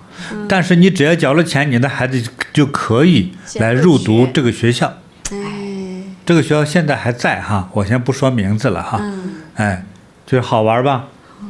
这个牛老板现在真的牛了，房都卖了，房这么多套别墅都卖了，并且成为当地银行中就是私人公司之中最大的户，他其实钱最多的，真的优秀优质企业。对，后来他的地产公司跨向了全国每一个省，咱不说后来哈，只是前头起步他遇到了这么一个障碍，那时候企业家都没有嘛，因为之前的大家都是没有私人企业嘛，所以第一批包工头，第一批尝试下海的人哈，很多不太懂经营就死了。比如说没有遇到这位高人朋友指导他的话，老牛没出路了，成了牛骨头汤了啊，早给炖巴了去，早死了，给逼死了，用自己的贪心给逼死了，一个小蛇想把大象吞进肚子里去，就把自己给卡死了吧。很多企业家是这么死的。但是遇到高人指点之后，这是不是变通啊？对，这个算情商吗？太高了，这个比情商还高的。所以到公元2000年的时候，牛老板他和他的公司的名下至少有2000个亿人民币，真是这么大的一个企业，成为一个巨兽，是这样啊。当然，牛老板现在已经升天了哈，已经驾云闲游去了，就不再受累了。但他这个故事还是很传奇的。但是他起步的故事，实实在在就是这样子。我和他一起吃过饭，聊得天，他起步的这个故事都如实是他告诉我的，并且不是撒谎。他受的这个启发之后我觉得他境界真的提升了，真提升了。他已经说话不像农民了，像哲学家，不像会计。一般小老板呢说话像会计师在说话，说我们成本多少钱，我们盈利多少钱，我们的毛利多少钱。但是牛老板说话呢，这刚有了点钱之后就是哲学家，只有哲学的境界才能超越数字的狭小才是让自己腾飞起来。讲得妙，好玩吧？好听，太精彩了。真的是听师傅讲这个故事，感觉脑洞大开。脑洞大开哈，对，明天也办学。这种融这个跨越的真的是太妙了。对，这都是实实在在的实战出来的这些高情商的故事。是。对。那师傅也想给师傅分享一个在古代的一位就是也是我们知道的非常有名的汉高祖刘邦他曾经有一次特别高情商的一次展现。这个呢也是发生在当时刘邦和项羽他们就是楚汉之争也是十来年了那么在这个打仗打了这么长时间，两军长期的这样对峙项羽呢也是陷入了困境这军粮也不够了，再这么打下去真的是项羽觉得对自己会非常的不利。那项羽呢就把刘邦的这个老父亲给活捉了这个刘太公。项羽呢就把这个刘太公他做了一个特别大的那种高脚大锅然后把这个刘老太公放在这个大锅里，还放在一个特别高的地方下面已经柴火都准备好了然后就隔江就喊嘛就在对岸喊，就跟刘邦说，刘邦你要是再不投降，我今天就把你老爹炖了汤喝了啊，然后呢，这个刘邦啊，这个骑着马呢就过来哈，看见自己的老父亲，哎呦，站在那个大锅里面，这刘邦心里肯定也是很难过的哈。可是刘邦这时候，他怎么样跟项羽这个对答的呢哈？刘邦说呀，项羽，你这个畜生，说咱俩曾经是结拜兄弟哈，啊，我的父亲就是你的父亲。啊，今天你要是想把咱的父亲给蒸着吃了，别忘了到时候煮好了汤也分我一杯羹。啊，刘邦说完扬长就走了最后呢，项羽他也是一个贵族的后代，是很傲慢的人哈，他也是是名利啊是很重的，所以他不能够做让自己不仁不孝这样的事情。那他看到刘邦是什么背景啊？刘邦他农民出身啊，这个好酒好色哈。其实，在项羽面前，刘邦想，我本来就是个无赖，还能有谁比我更无赖吗？哈，我就不在乎哈。项羽一看也拿他没办法，最后还是没有把他的这个刘老太公怎么着了啊？就放了他爸爸了。对，对，其实那个项羽在那个时代哈，那是一个了不起的人啊。其实他不像书上说的那么低级哈。你看，在全国的大英雄之中哈，他只能叫数一数二，对不对？他背后都有几十万兵马跟他一起在闯江湖，所以他没有一点威望的话，谁会跟他跑啊？就是说他也有他的德行和威望，也有他的这个非常的善良啊、友爱哈、仁义之处、情义。对，所以在这个汉朝啊，这个或者在更早的时候，那边特别讲究礼仪的时候，在讲究礼仪的那个时代哈，就是道德了。简单说就是道德修养的时候。道德修养为第一，能力才是第二。就在倡导的这个时代之中，你们都是人中龙凤嘛。你能把你结拜兄弟的这个老爹给杀了吃了。别说结拜兄弟哈，这人和你无缘无故，你把他给杀了还给煮了。我相信大家看你的时候说，你就是一个低级臭流氓。就大家不跟他混了。所以刘邦呢，他就是一个乡下的。他就是自己认为，就是因为史记上也这么评论他，就问他的时候，那你这个人是一个什么样的奇特的天才嘛？刘邦说：“嗨，我就是流氓，啊，贪财好色。你这么写，就史记上就这么写的。自我解嘲，你就这么写吧。但我觉得贪财好色是人的原始的冲动与本性，对不对？对。但是他有更高的追求，是他自谦的，他就没有说。所以我这么一个农民加流氓，我都能成为国家一国之君了。我把这个秦始皇留下的暴政的天下叫我给推翻了。项羽这么强大的敌人，百万雄师的这么一位大强盗叫我给打败了。那你说我是一个流氓吗？对不对？说这流氓太不简单了。我估计是来自于外太空的流氓不简单的哈。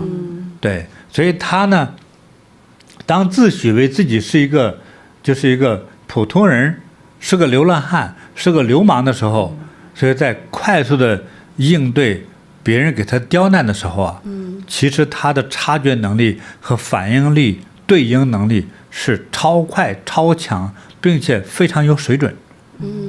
所以他回答项羽给他说的那句话，我觉得太高智商了。太高情商了。对，这叫变通啊。对，而且是情急之下立刻就回复的。对，他肯定不希望他爹死嘛。对。但是那你要求情呢，我给你跪下好不好？我认输了，好吧？你别杀我爹。也许不杀，但是你呢，去夺得天下的这样的一个想法被破灭了，就这一招抓住你死穴，对不对？对。就像很多人说，我是警察。我对付一个黑社会是吧？黑社会比如是贩毒的，就经常会出现这个现象。这个警察中的这个，比如说专门抓这个贩毒品的这个局长或者队长，经常会遭到这个贩毒分子就说，你要小心一点，如果你动我的话，你家住哪个地址？对你的家人，你儿子上哪个学校？你小女儿在哪个学校？对不对？就来威胁你啊！一般真的怕呀，他不能不怕。他抓人是他的工作，可是他的生活之中立刻受到威胁，让你进入两难的状态。所以刘邦呢，第一个看淡了这件事情，第二个他是用一种反思维方式，我要求情，肯定一切全完蛋了啊！但是我反回来说，其实叫做什么？我不在乎，你也就不会觉得他用它来牵制我。对，啊，其实用一种表面看似不在乎的一种说法。对，他也相信项羽对着他的千军万马，对着天下人，把他的老父亲给杀了，还炖了汤，他做不到的。哎，就是这样子。所以才用了这样的快速。我们其实要仔细思考才得出这个结论。可是刘邦呢，就快速的面对这个场面，做出了这样一种表达，高情商，真厉害，高人呐！就觉得拿他绑架了他老爹也没用，拿他没办法。他就像个鲶鱼啊，一抓就划走，一抓就是划走。他不是说接触不到，能接触到，但是你抓不住他。厉害，高人是，是。是不是这个分析的特别好啊？就是其实这个故事咱们都听得懂，就是也是脍炙人口的故事。师父您这么一点评一讲，其实我们才能够抓到其中这个窍点哈。其实还有一个历史故事呢，是我们也是比较脍炙人口的，同样的是田忌赛马这个故事。那这个故事呢，也反映出了两位高人他们的这个情商之高。啊，这里面牵涉到两位高人，一位是孙膑，一位是田忌。那么其实我们知道，孙膑在被他的一个师兄弟吧，他的叫庞涓陷害以后呢，是被齐国救了出来。当时齐国的将军田忌，他是很有这个识人的这个慧眼的，他就非常欣赏这个孙膑的才华，所以他呢，把他孙膑其实他已经很惨了，那个时候都已经入过狱，而且就是被折过那个他的那个髌骨都被已经就并行过了，已经是啊都残废了。那但是呢，就是齐国的这个将军田忌还是非常欣赏他的才华，把他收为了门客。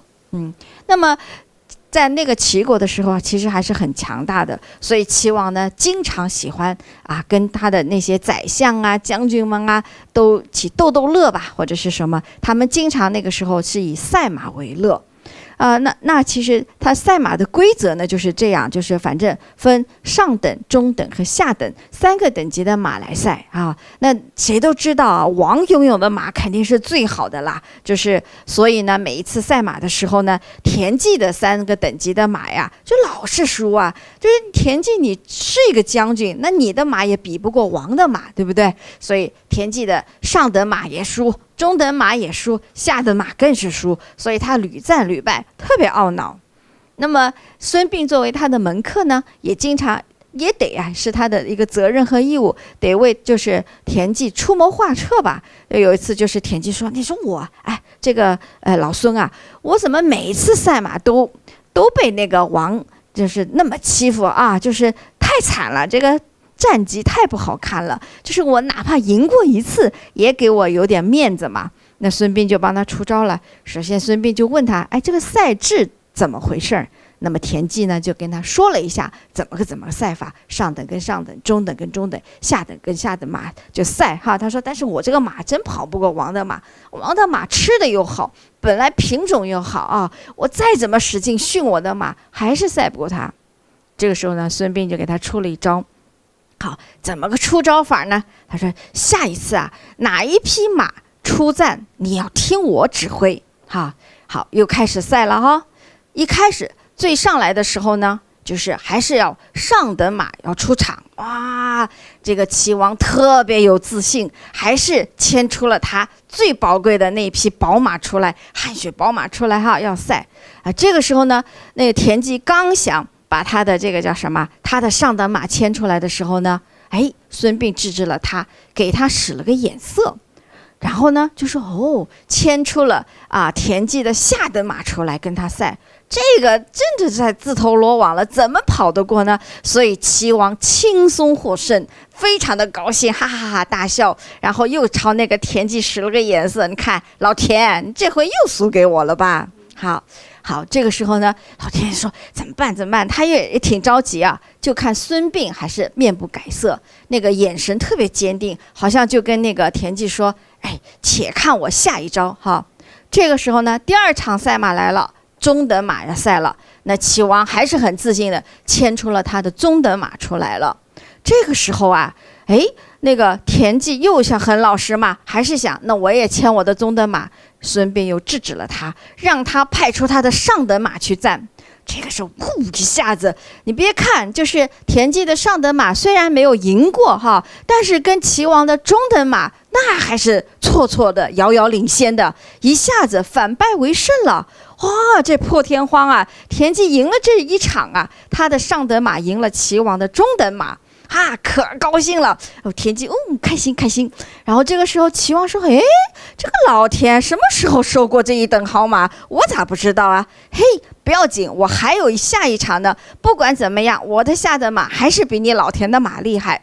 好，最后第3场出场了，那齐王只剩下最下等的那匹马了。这个时候田忌手上的牌是什么呢？是他的中等马，所以他也开始有一点信心了。这一比下来呀，这个田忌的中等马又获胜了破天荒的第一次田忌的3局2胜，他胜了齐王特别的开心。这个时候这个齐王肯定觉得纳闷，不可能，同样3匹马，你怎么这一回还胜了我呢？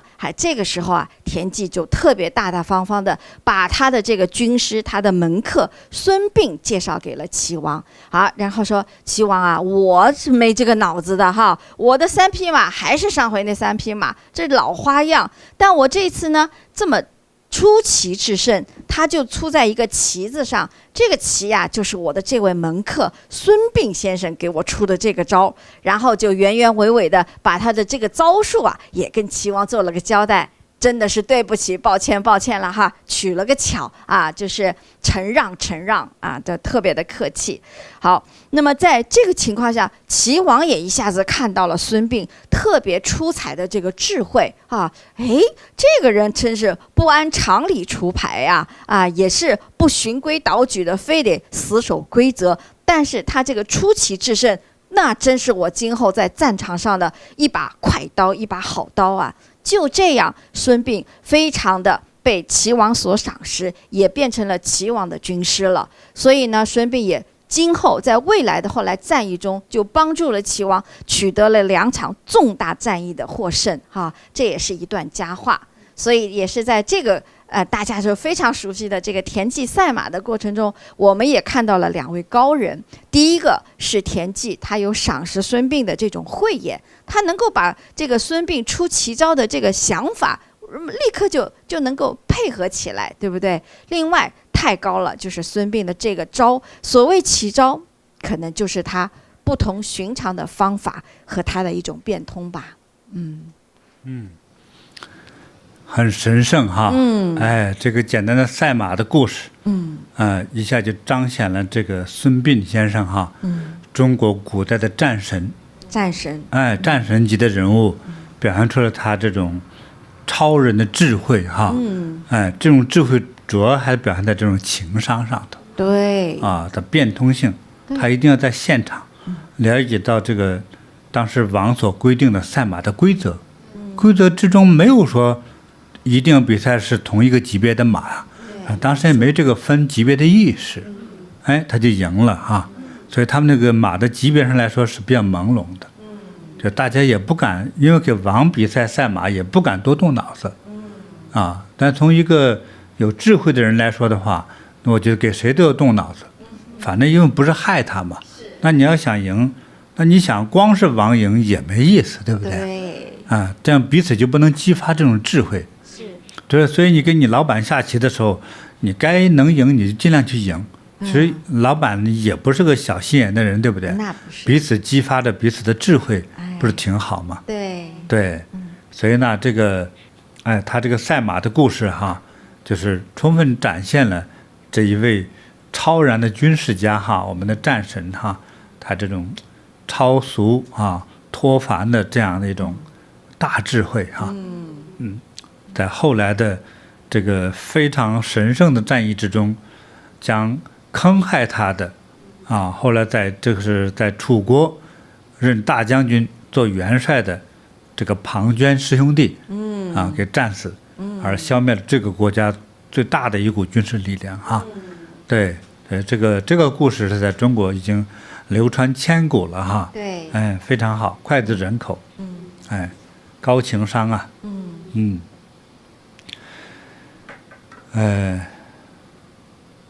咱们再议论一下，其实我们说了半天，那到底情商，咱们弄一点这个老百姓听得懂的这些话。对。那情商和智商的彼此的如果表达怎么描述呢？对呀。是吧？昨天到今天你们俩都问过我哈。是啊。就是我也想不出来，最后呢，我觉得也被你们俩给逼的呢。所以我觉得，如果用一种现象来比喻哈，比如说智商，它就像我们流动的那个水，就是水。那情商呢，就是水蒸气。它使这个水呢变得超然了。它可以超越于液体的状态。变成气的话，就是分解了，对不对？对。分解了之后，它可以飞升，可以和其他的物质融合结合。它可以变成光，变成热，变成冰。对吧？它百变。对，还有呢，如果它和气压结合在一起，就是水刀哈。现在今天用于工业了。50年前谈论这个东西是个理论，现在就工业用水刀。水在一个特有的压力枪之中，加上那个钢砂，非常精细的钢砂，在这个大水箱里头加了压力之后，用空气压缩机。加了压力之后，这样混合着它的有水，里头有钢砂。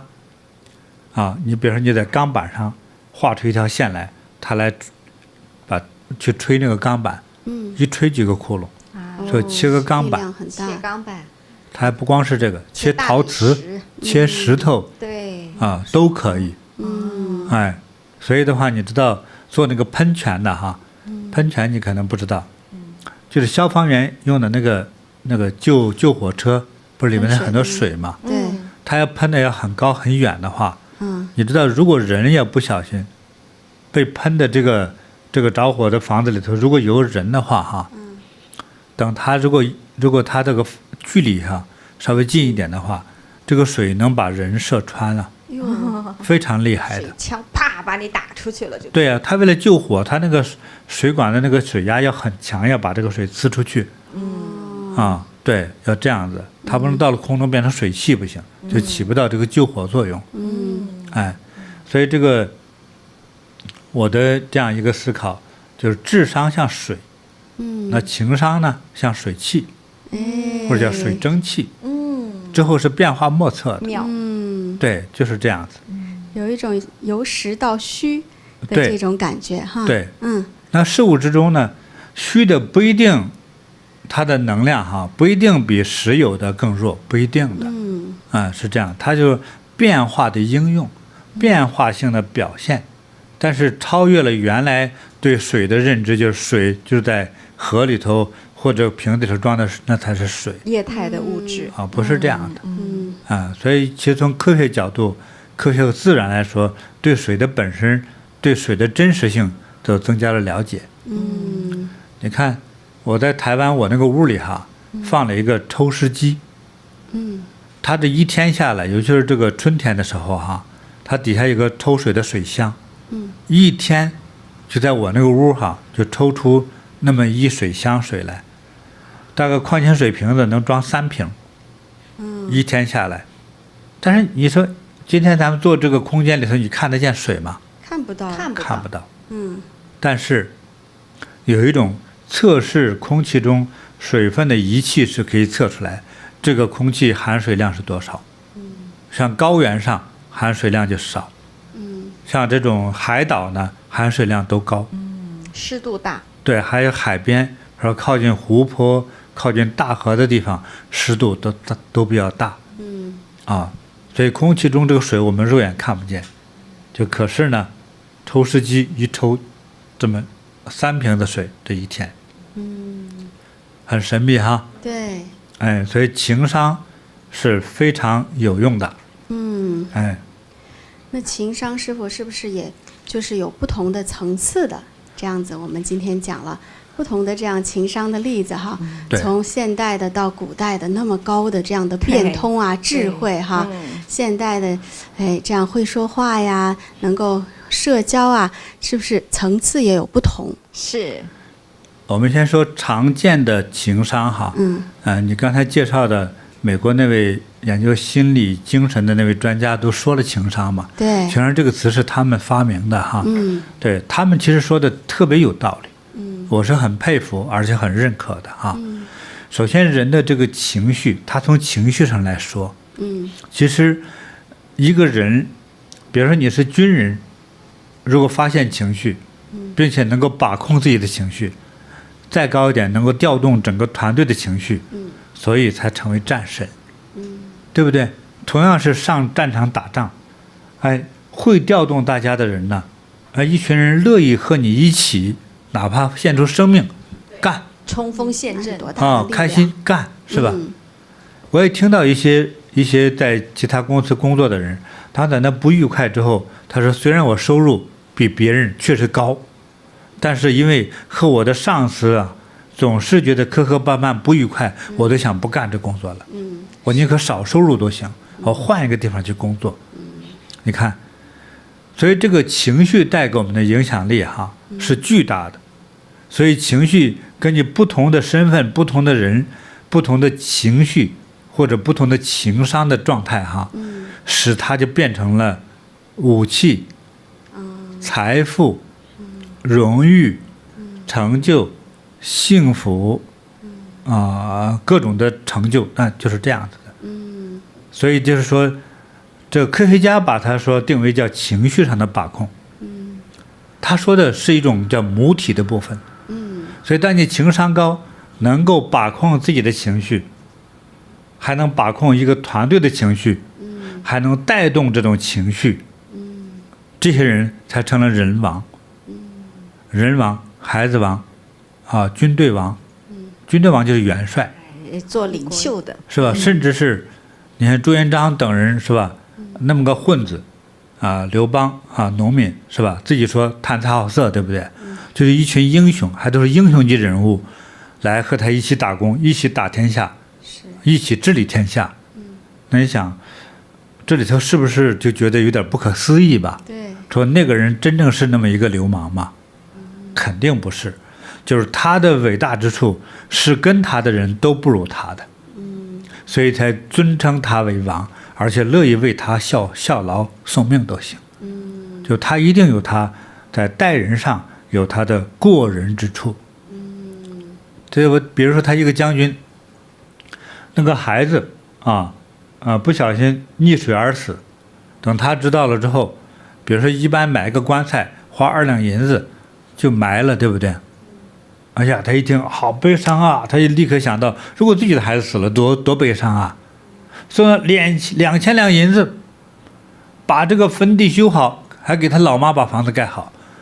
你作为当事人来说，听好感动啊！我这一辈子挣不来2000两银子呀！你看孩子死了，是你对我这么好，老子玩命都要保护你，你说到哪我就干到哪，对吧？真的是。对，所以他不是不知道银子是好的，他是有这种叫义气中人了，还有一种大情在里头，所以很多人和他就是合为一体的，才能打破原有的一个政府的状态推翻这个过去的政府，建立新的时代就是这种改变时代的这些人，就是他天生的就具有这样的魅力，或者他具有一个快速学习的能力。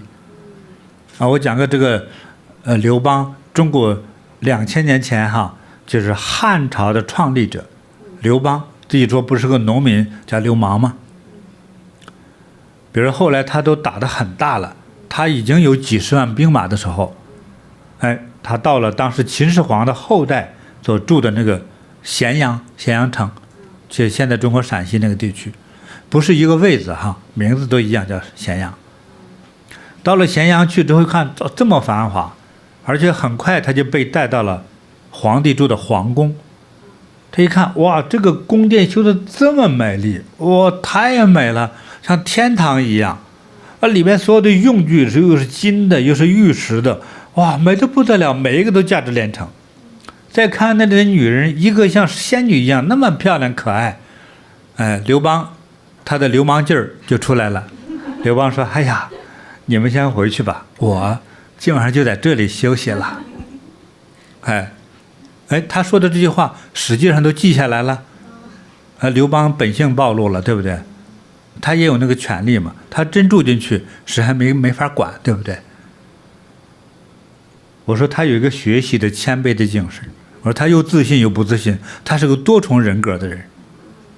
他有个谋士叫张良，张良呢，他认可的张良是一个非常有智慧的，变成死向着他的一个人。张良说：“喂，老大，这不合理吧？咱们造反打到这个城市来，不就是因为秦始皇的儿子秦二世在这儿享福刮民脂民膏，底下饿的这个很多人饿死，到了灾荒年，你看你们在里头是不是花天酒地？这个事儿是咱们造反打他们的一个道理，一个理由，对不对？说咱们好不容易打进来，你学习他，你像他一样，让全国人来打咱们，老大，你疯了，你不想活了？你今晚上快乐之后，明天你就要死，你乐意吗？”说：“这是赔本生意，我不干，马上走。就咱们这一身这个脏兮兮这个劲儿咱们只适合住郊区去，咱不适合住城市。你还想进皇城，拉倒吧你！”一下子就想通了他。刘邦一听，哎呀，可惜我的美人啊！妹妹们再见啊！就是他说，兄弟们，这是命啊，走吧，就撤出去了。撤出去之后说不行啊，过去由秦国来统治，今天你们打完之后，我们听谁的呀？行了，这告诉你们，就现在归我们管啊。但是呢，具体来说还是你们自己来管啊。约法三章，杀人者偿命，欠债者还钱啊。没事别找事儿啊，走就走了，连他法律都推翻了。而且皇宫的东西不动一丝一毫。为什么项羽打进去会战败？过了2月，项羽打进去了。进去先折腾了一番之后，就觉得这个东西，这些财富背又背不走，是建筑，对不对？对。把美人全带走吧，显得自己耍流氓。说把人全杀了，把这个宫殿给烧了，一烧，全国人反了。当时秦始皇让我们建这个宫殿花了多少银子，死了多少人啊！这么好一个建筑，虽然没什么大用处，也是个高级艺术品，一个高级的中国建筑史中那种伟大。对，它里头高度有7层楼啊，就非常的华丽啊，非常的美啊。光皇军用了几百两，就是你把它烧了干什么呀？所以大家对这个项羽就留了一个非常不好印象。说你他妈没脑子，你是疯子啊！一个疯子怎么能当我们的皇帝呀？你看人刘哥，说多仁义啊！想耍流氓，叫人一说给劝走了，就不耍流氓了，是不是啊？立刻就改正自己，而且不动一丝一毫，还不侵扰我们百姓。说这才像是一种王者风范，对不对？就是这样子，所以人家最后刘邦就赢了呀，是不是啊？所以那个情商多高啊！对，所以想情商高，该认错时就认错，不该认错也认错。所以在家里头很多男的男的你心胸博大，是不是啊？所以经常道歉就是一条出路。没错，所以那个美国的老爸，那儿子不是说，哎呀，我都准备订婚了吗？第一个问题就问准备好了没，就有没有随时说道歉的话的那个心理准备，是不是？对，高情商啊！宰相对了能乘船嘛？道个歉算啥呀？对不对？常道歉，所以这是个密咒。这刘邦真的是高人了。太高了这个情商。所以高情商就你分你的身份哈，你的身份如果是100分那么高，高情商可以变成10000分，所以这个刘邦就变成了万岁。哎，真是吧？是这样。哎，如果你是一个，比如说你自己会磨豆腐，如果你情商高，经过合资啊、宣传呐，你可能就开成了真正的豆腐大工厂，而且把你的豆腐的过去啊卖村里头，现在卖全中国，全国都来买你的豆腐，那你不就是富豪了吗？是吧？那怎么样做成的呢？都是情商起的作用，就是变通性，看似虚的，所以在遇到更高境界的时候，虚的东西往往是胜过于实的。高境界中虚的胜过实的。而初级情商的时候，大家都抓住一个真实的东西不放，就像一个小娃娃哈，抓住他那个奶嘴就不放，因为他觉得这个在他嘴里能救命，对，抓住个小奶嘴就是不放了，死抓住不放。很多小孩都有这个天生的这种功能，对不对？所以他抓住一个物质的东西。但是成为成年人之后而指导我们前进的最大的动力是你精神中的一个理想或者幻觉，或者就一个印象。刘邦在年轻的时候他远远的看见过秦始皇出来巡查，哎呀，几十万大军了，吹着号，打着鼓那个穿着那个锃亮的盔甲庄严的气氛那种肃杀的感觉，他觉得哇，做人应当如此。那他就说我应该做成这样的人，所以就变成了心中的一个追求，雄心壮志啊。对，所以他一切都听谋臣，该说不该干就不要干，他觉得对，为了成就这个心中的这个炮，所以听你们的，舍小我，成就大的事业。你看是吧？所以他就把自我的，像佛法来说的话，自我的享受贪婪的那种觉受，那种舒服快乐美妙甜蜜这些东西抛弃，而成就那个事业。他想到秦始皇那种威武的征服世界的那种庄严的感觉，说我要成就他，所以我可以抛弃一切而成就这个伟大的愿望。所以在情商来的时候，你怎么样取舍呢？是以愿望作为取舍。所以讲到这儿不能再讲了再讲就泄了大天机了大概就这样子，因为今天时间也快到了。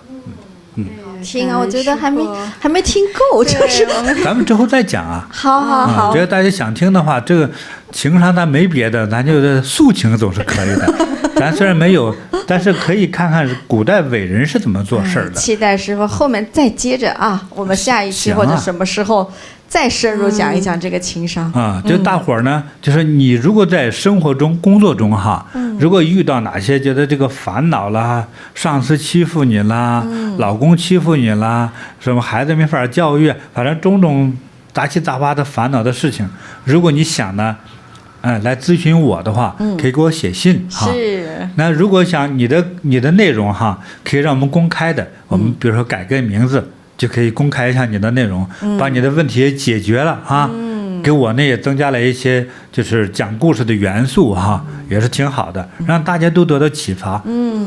而且我们才做这个每一个师傅给我们的分析当中，咱们自己都能够学会，也是来帮助我们来提高我们的情商。真是，因此呢，经过我们这个讨论其实情商也好，智商也好，其实都是可以学来的。不要说我就是不会，就得说这种素质有的人比如说对跳舞看一遍就会了，是吧？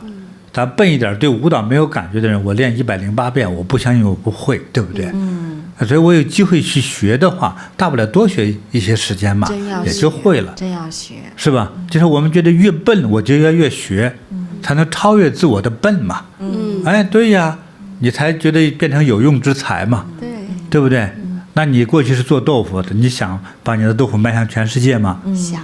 请你提问题给我，好，说不定你就可以跟着豆腐一起飞收稿了，师傅给我们都插上翅膀。是。那个部分那就是大智慧我们所说的情商的转化再升华了。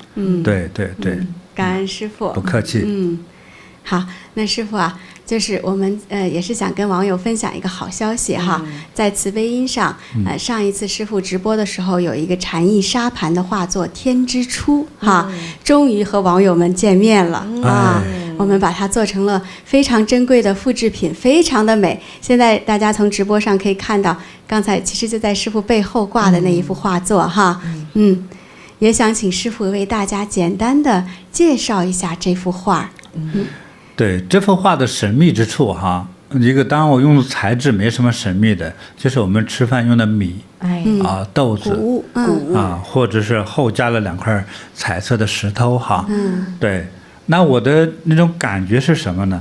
我觉得万物众生哈，我上次我记得有一次提过，听说过叫平行世界嘛，还有呢，人天结合，小宇宙与大宇宙嘛，对，就是人和天是对应的，就地上有多少个人，天上有多少颗星，也许我们并不信，但是不信是我们不懂得天。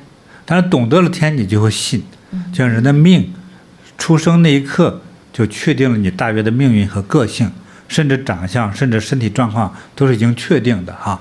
当你学到那一刻的时候，你就懂了。这些课我们会接下来会安排的哈，大家慢慢也就听懂了。所以这幅图呢，其实它是一个对应着人与天之间感应的这样一个天象图。对，所以这个人天之间是互相感应的，茫茫宇宙之中哈，自有它的一些突然之间发亮的某种光，也许这个光闪烁的时候，在地球上那一天那个点，你那个妈妈突然把你给生出来了，如果那个星闪烁的光更亮一些，就决定了你是哪一类的超级的人才，是这样。每个人都有这个被闪光那一刹那，当强度越弱的时候，你在人间的行为的表现也会弱；它亮度更强的时候，在人间的表现就会更强。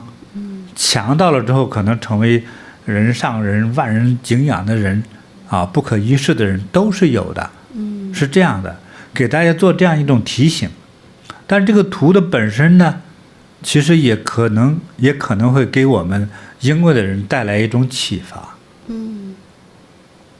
比如说你把这个图摘下来放在桌子上，像咱们去餐馆吃饭，经常中间一个大桌子哈，对，中间有一个小桌盘可以旋转，旋转的桌盘是因为底下有一个铝合金做的一个转盘，买那个转盘特别便宜，美金20块吧。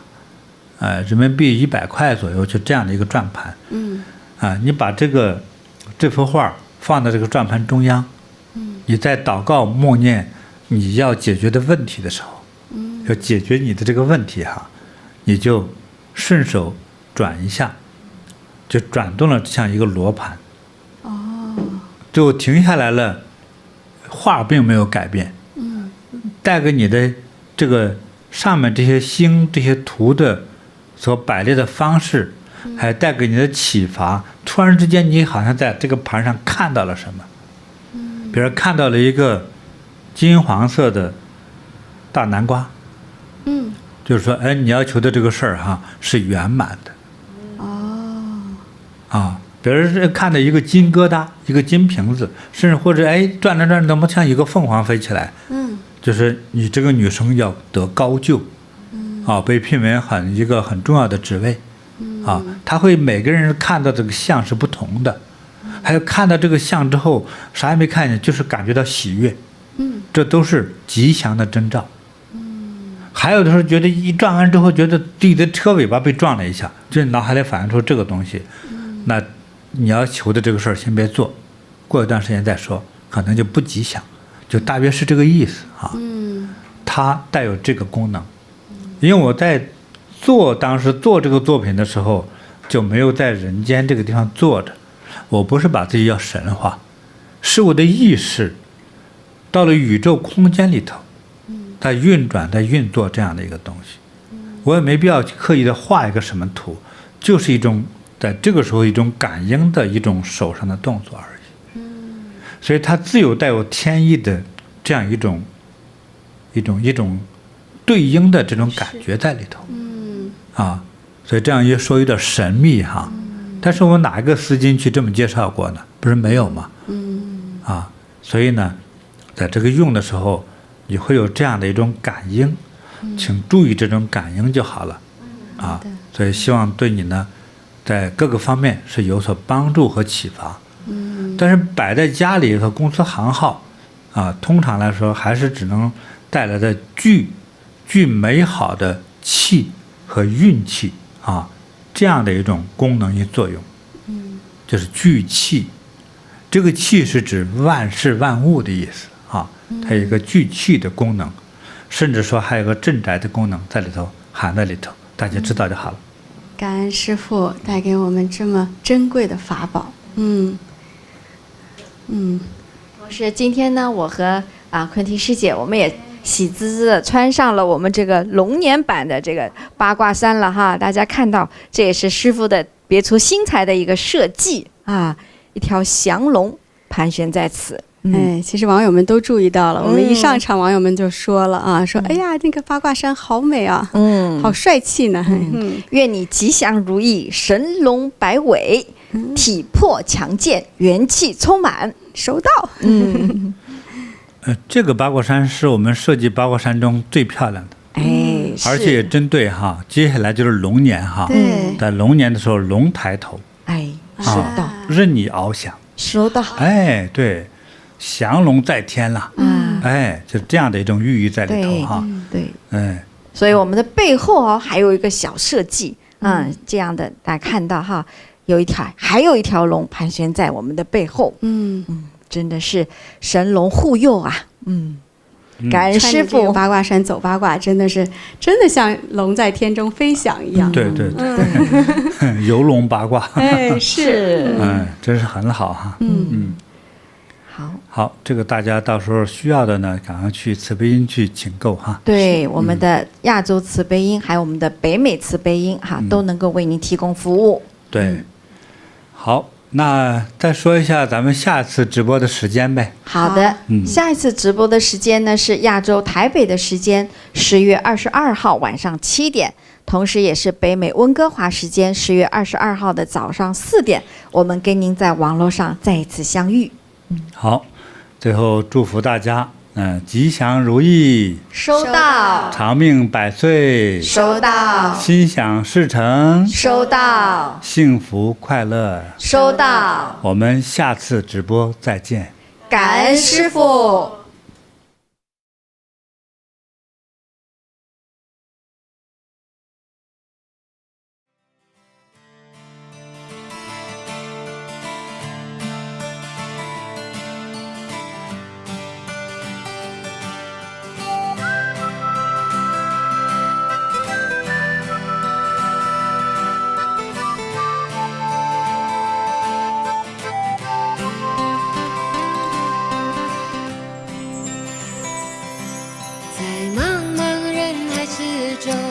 让我与您相遇，小小的红点里，人生就此欢喜。我快乐了，我健康了，我幸福了，我美丽了。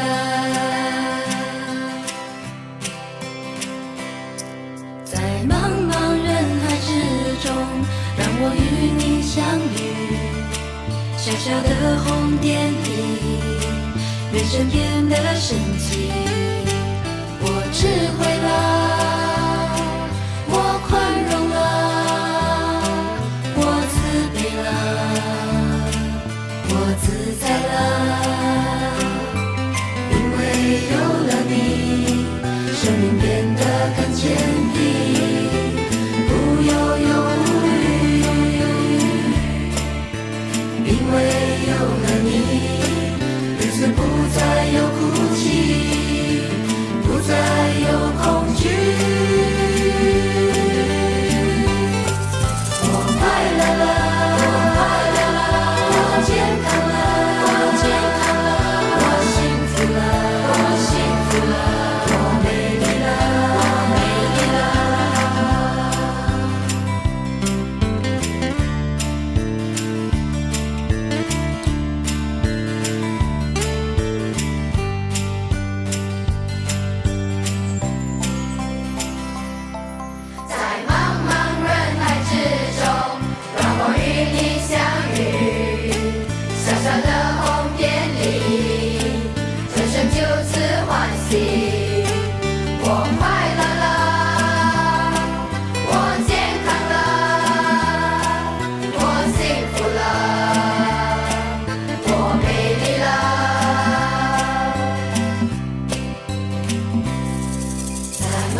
让我与您相遇。小小的红点里，人生就此欢喜。我快乐了，我健康了，我幸福了，我美丽了。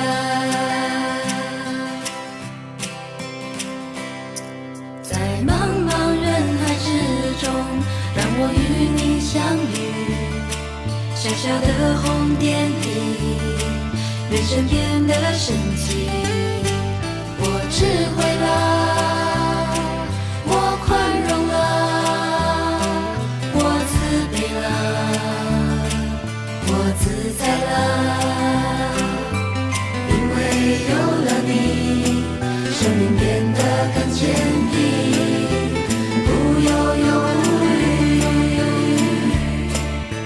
因为有了你，日子不再有哭泣，不再有恐惧。我快乐了，我快乐了，我健康了，我健康了，我幸福了，我幸福了，我美丽了，我美丽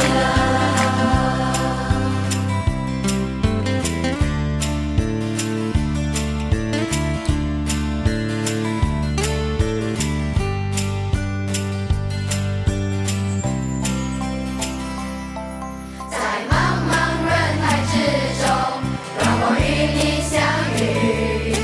小小的红点里，人生就此欢喜。我快乐了，我健康了，我幸福了，我美丽了。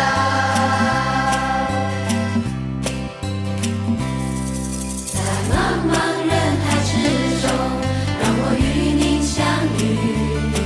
小小的红点里，人生变得神奇。